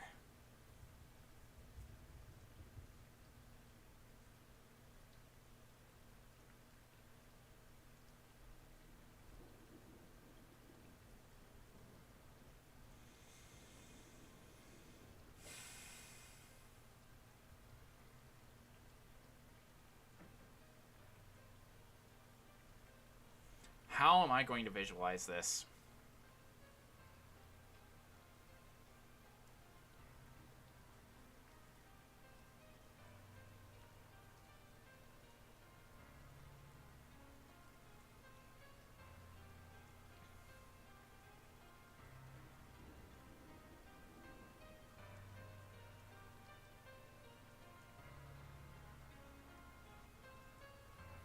This is going to be the final area of the game.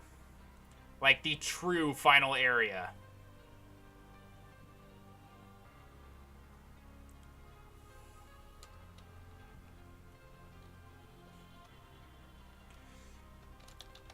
Remember how I said previous areas were considered demon realms?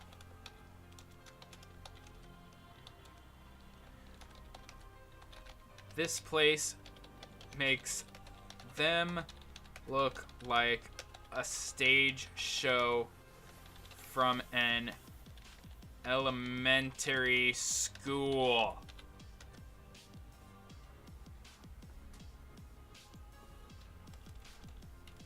Makes them look like a stage show from an elementary school.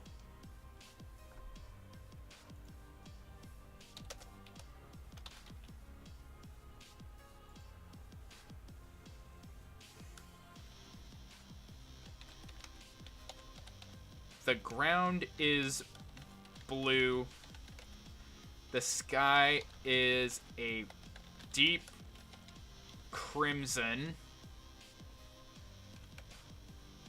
It's like, what's the vision for growing more and starting making something out kick while chilling? Really just, I have no idea. I have no idea how to promote myself, and honestly, between my current job and my outside schedule, I don't really have time to, or money to try and hire other people to do that stuff for me.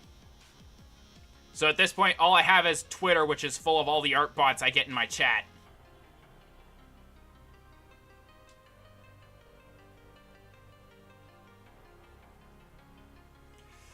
The ground is blue, sky is a deep crimson, and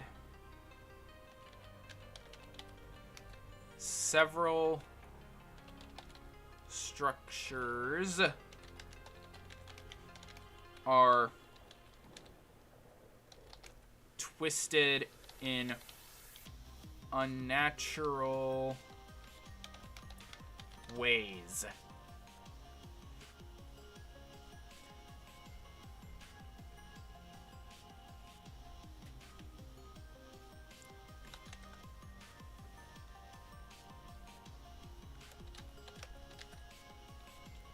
The city of the Royal Makai is on total lockdown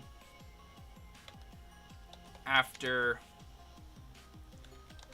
the citizens saw the fourth daughter running through the streets in a blind panic.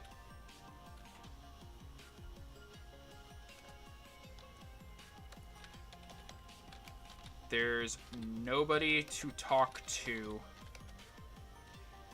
and those that are outside immediately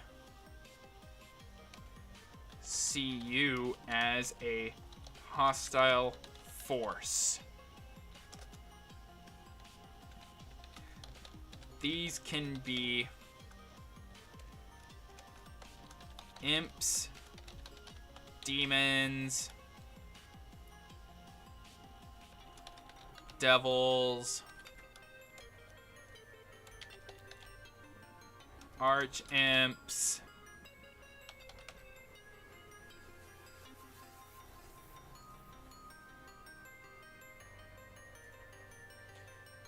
alright, where are we at? That's right.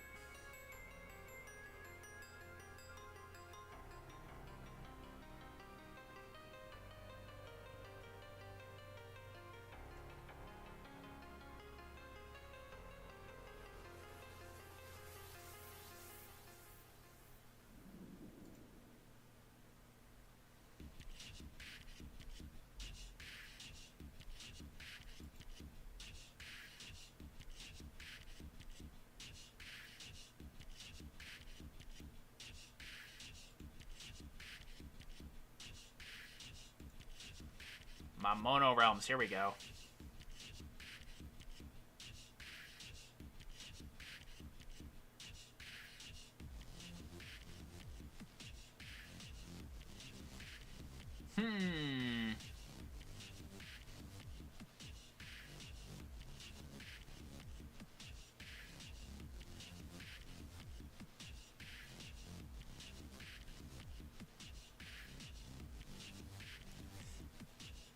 imps, devils, demons, arch-imps.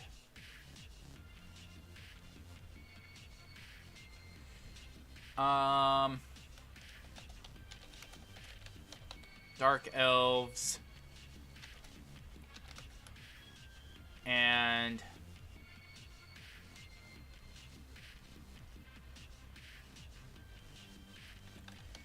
even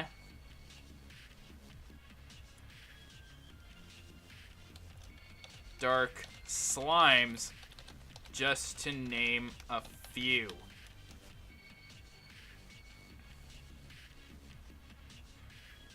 And I think this would be a good spot to bring up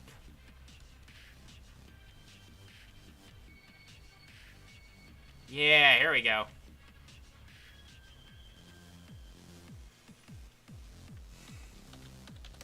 Upon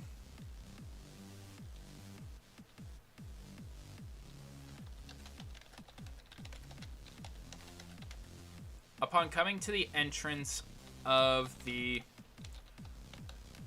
Royal Mackay Castle,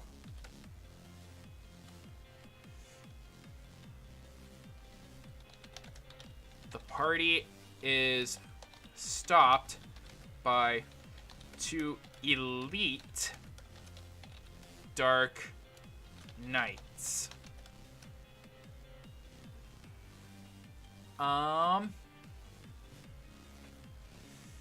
Yeah. Upon coming to the entrance of the Royal Mackay Castle, the party is stopped by 2 elite Dark Knights. They ask what their business is, and when we answer,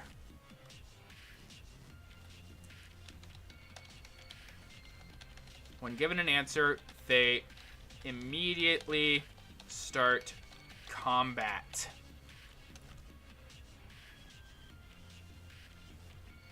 When they're given an answer, they immediately start combat.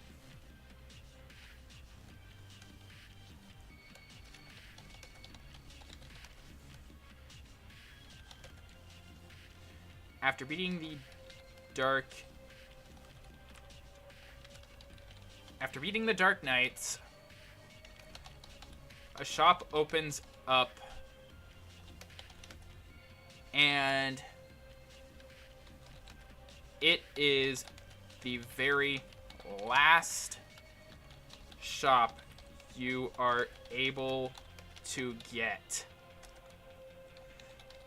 This is where you can get last minute upgrades to gear just below ultimate level. This is where you can get last minute upgrades to gear just below ultimate level, as well as stock up on healing items.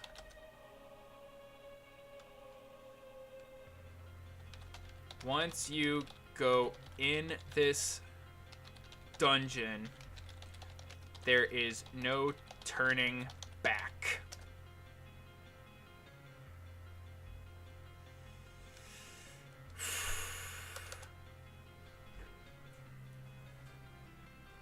Alrighty.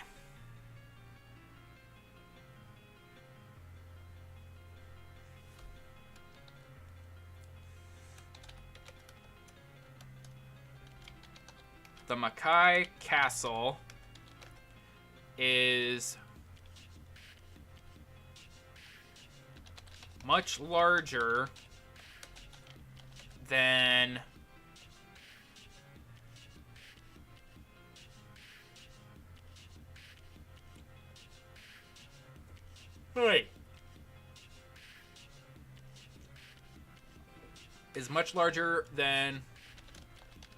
Lescati Castle,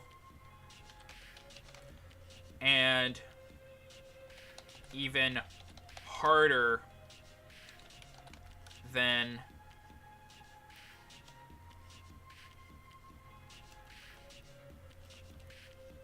and just as difficult.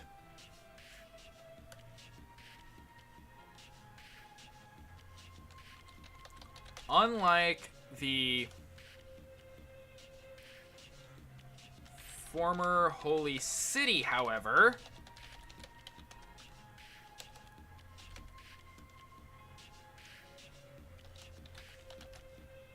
this castle has you deal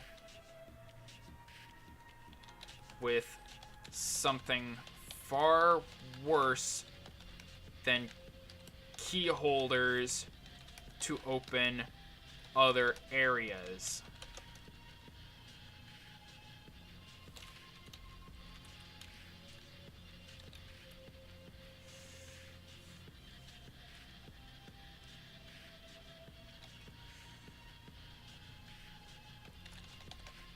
When walking through the lower areas, you will come across a workbench with a small pale charm.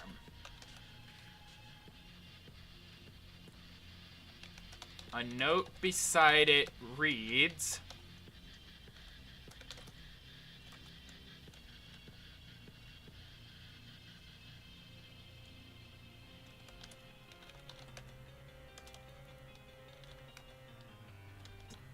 what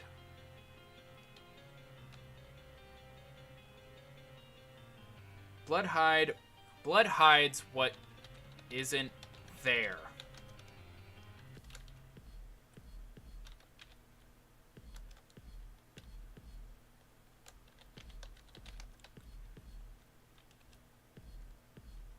Waxing light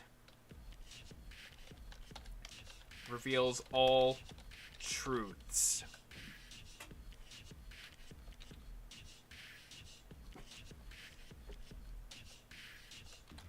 Upon taking this charm,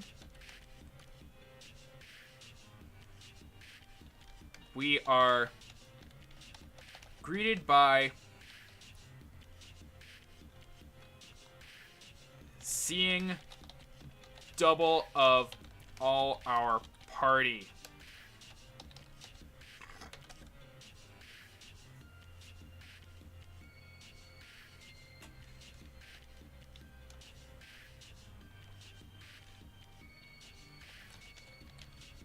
Throughout the castle now roam 4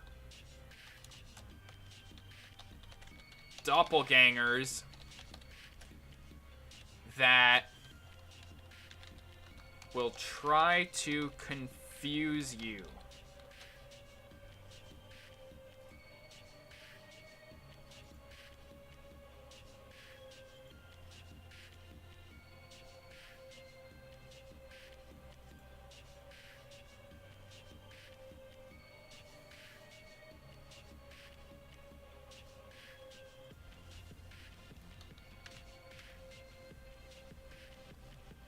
There we go. Throughout the castle now roam 4 doppelgangers that will try to confuse you by acting like your party members.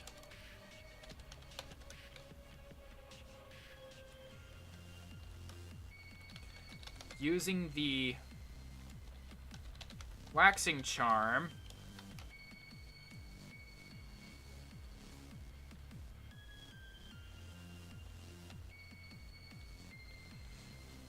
using the waxing charm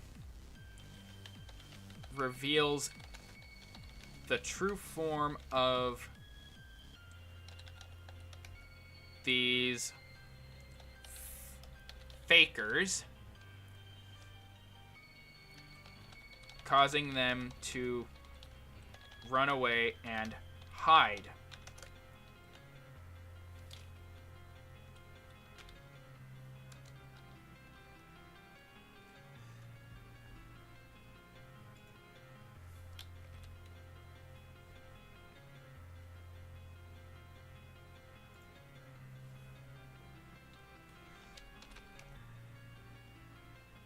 Using the waxing charm will short out their powers and reveal the true form of these fakers, causing them to run away and hide.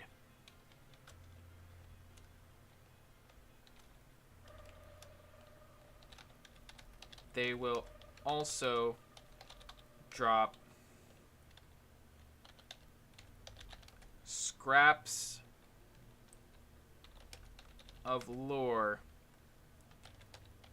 detailing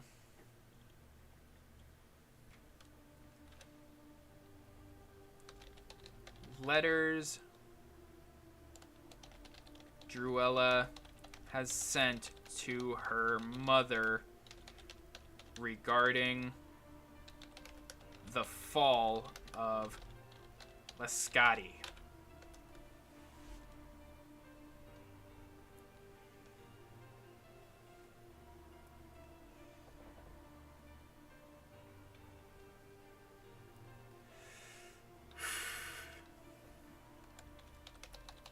On top of revealing the true form of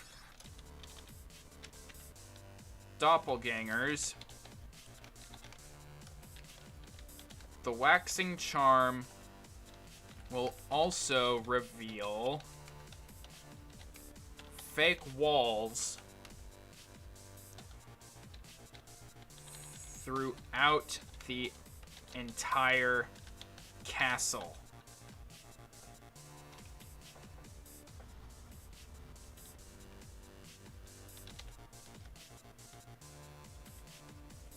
The waxing charm also reveals fake walls throughout the entire castle.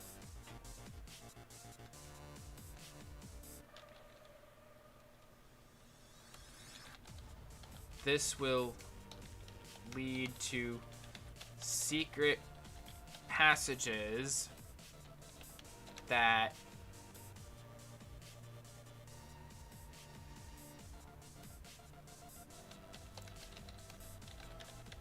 will get you closer to finding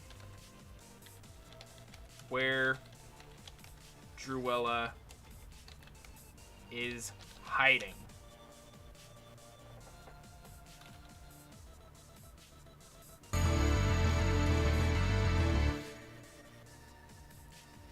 Thanks for the follow. All right.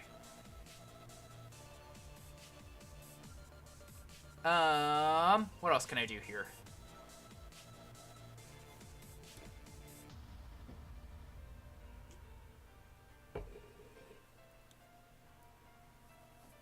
Let me think here.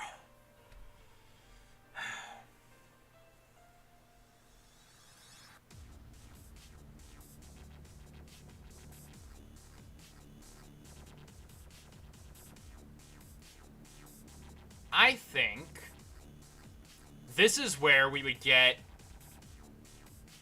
Oh, that's an idea.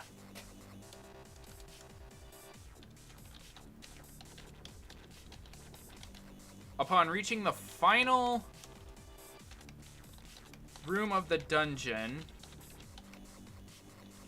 we see the room is completely empty.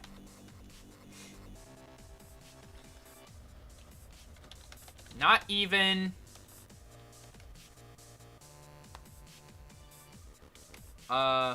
made in sight.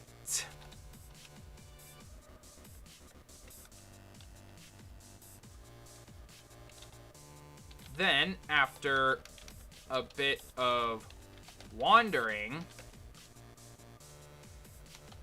a secret door opens, revealing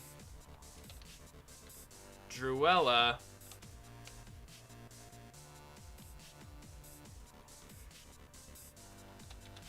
hogtied by someone who looks almost exactly like her.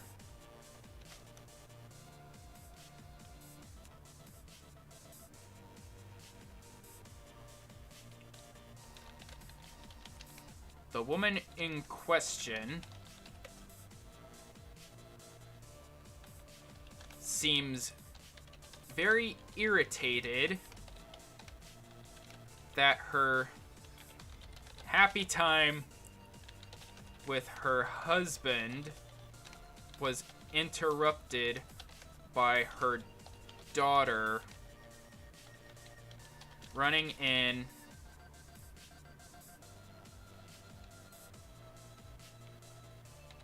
an absolute panic. Okay. The woman I am talking about is actually Jurella's mother and the monster overlord, Lilith.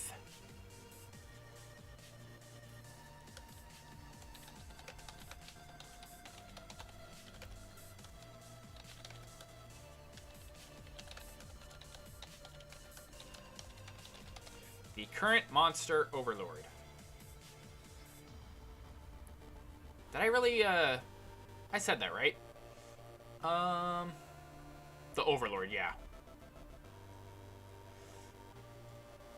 This is Lilith, the current monster overlord, and a very pissed off mother.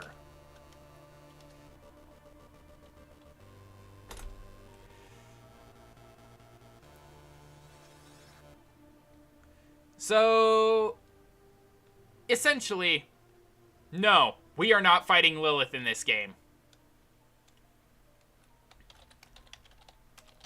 I warns the player that nobody in their party would stand a chance against her.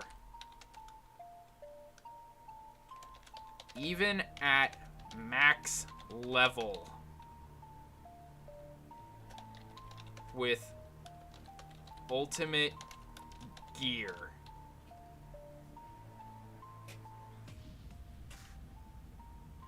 Even at max levels with ultimate gear, I says the party is just cannon fodder to her.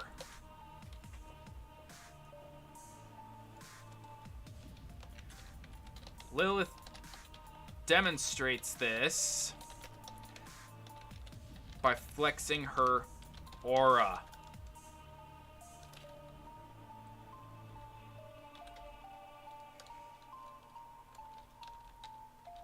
Immediately, everyone is paralyzed in fear.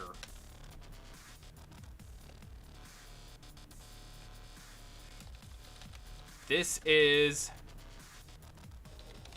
the true power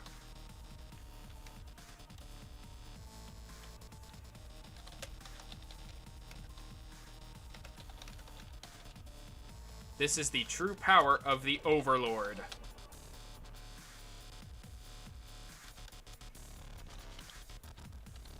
Thankfully, she doesn't want to fight us.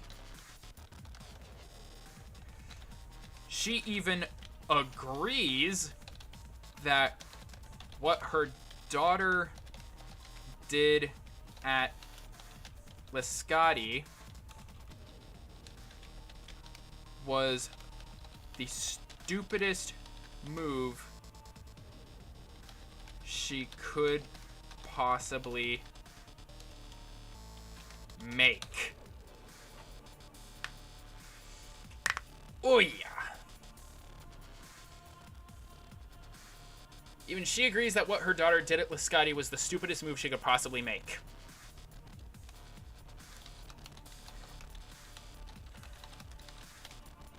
But she's willing to give her daughter one last chance.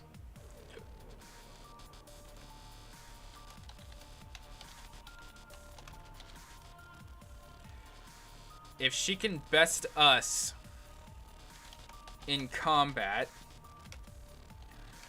she will forgive her idiocy and ooh,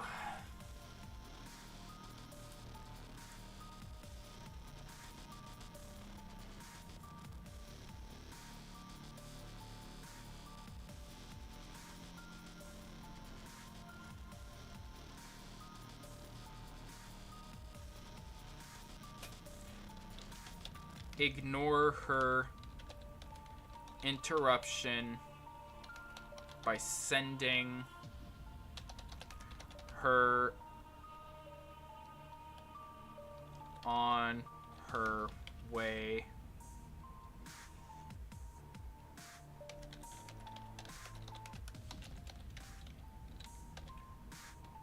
back to Liscati while she lets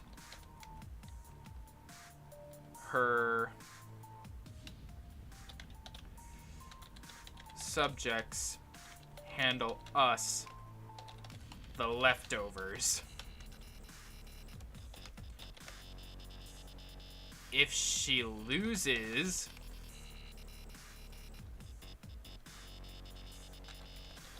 she forfeits her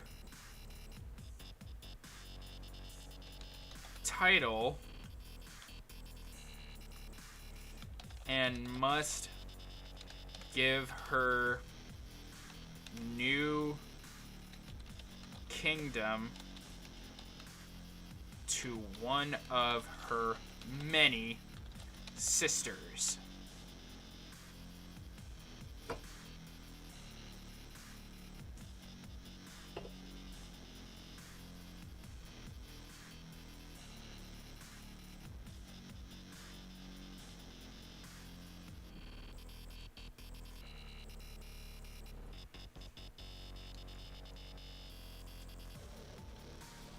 Let's give her kingdom to one of her many sisters while she spends the next century in her own personal dungeon.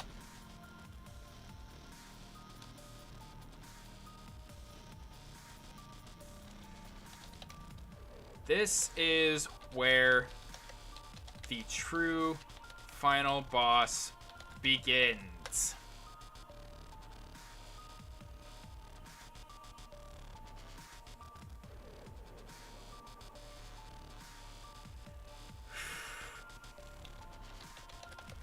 Fueled by desperation to please her mother, Druella wants to end the fight as quickly as possible. So she starts by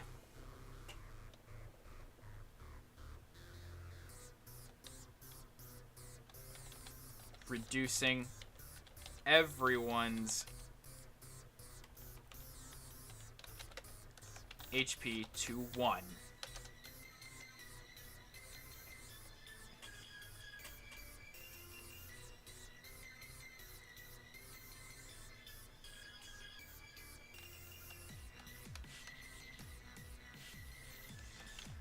After 10 turns, she will get more erratic and start using less magic due to a lack of focus.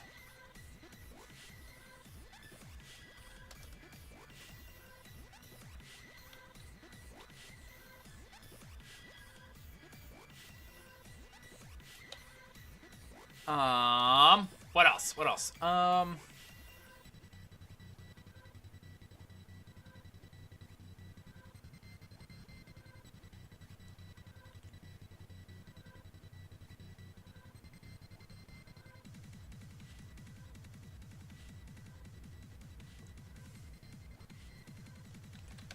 by turn 20, she has resorted to only physical attacks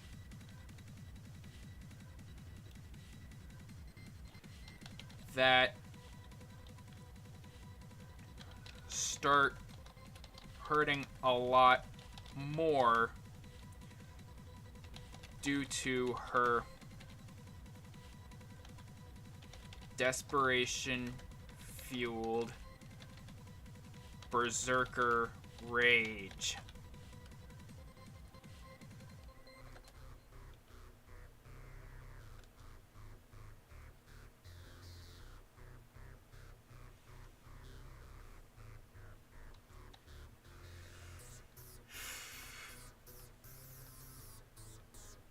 Okay.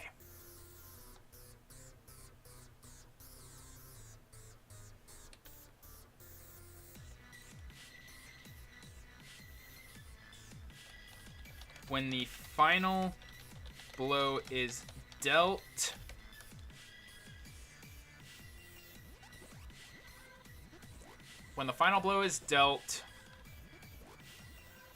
she will be a crying wreck on the floor.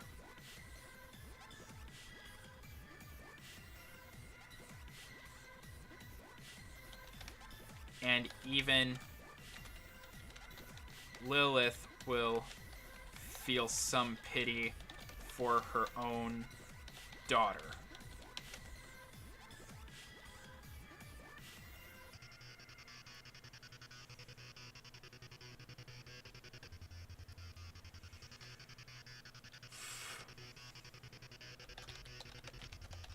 With a snap of her fingers,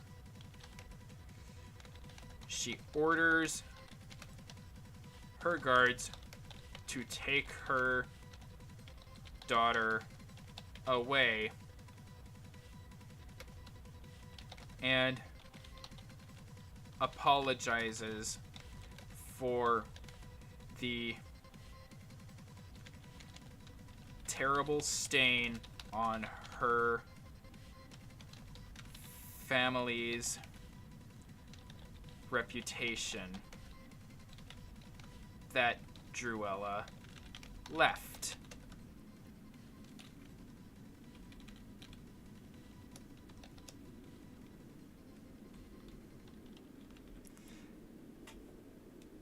From here, I see one of two endings happening.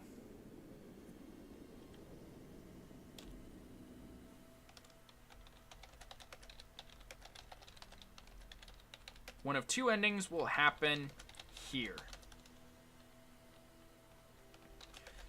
If the player did not do every side quest, he is given the option to stay and continue his work as a diplomat of Eros and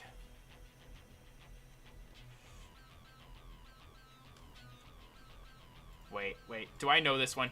Do I know this one? I do know this one!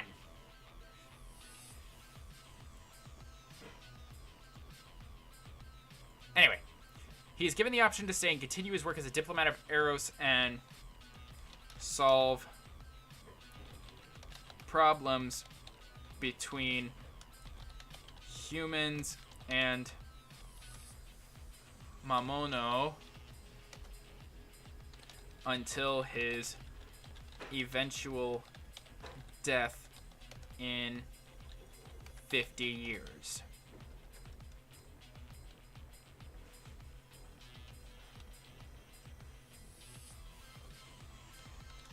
If he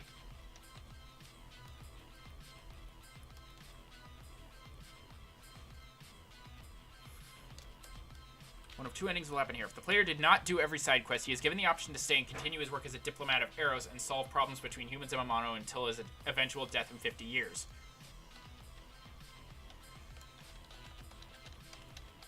Legacy is remembered, and he is reborn into a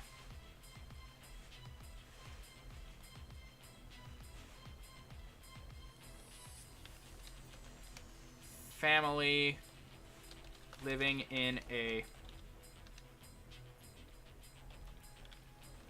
Momono friendly village. If the player did everything, every side quest, he is not only given an assignment as Eros's champion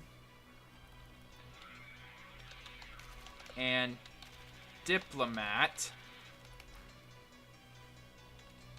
but his legacy is remembered for centuries, even after his death.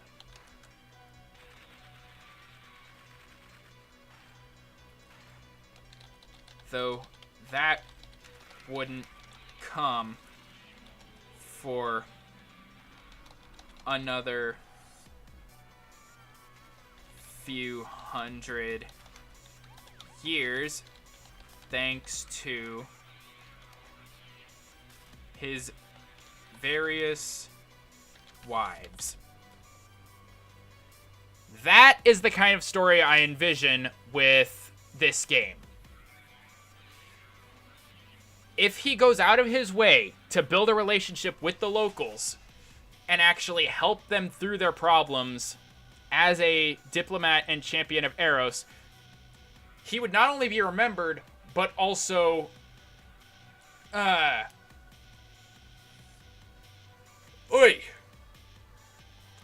get to stay and live out a new life in this world of fantastic creatures.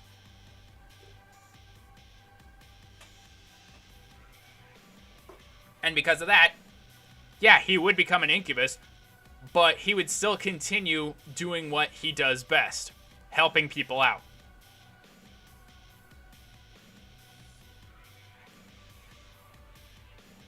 That is the kind of story I want to tell with this game. Do I think it would work? It could. Like, this is just summaries in the long run. Like, I still don't know how I would really incorporate a lot of the lore. But if I could actually, like, get in contact with any, like, game devs or learn how to code to actually flesh out the story, then just these 8 pages could be the starting point of something absolutely glorious. So with that, I think I've done enough rambling for today. I'm going to call it a day. Thank you everyone who came out today. Thank you everyone who's followed. I had a lot of fun with this. Tomorrow we're going to be getting right back into Mad World. And hopefully not continuously beating my head against the wall that is Rin Rin and her level. So with that, I'll see y'all tomorrow. Bye-bye! I'm not rating anybody out.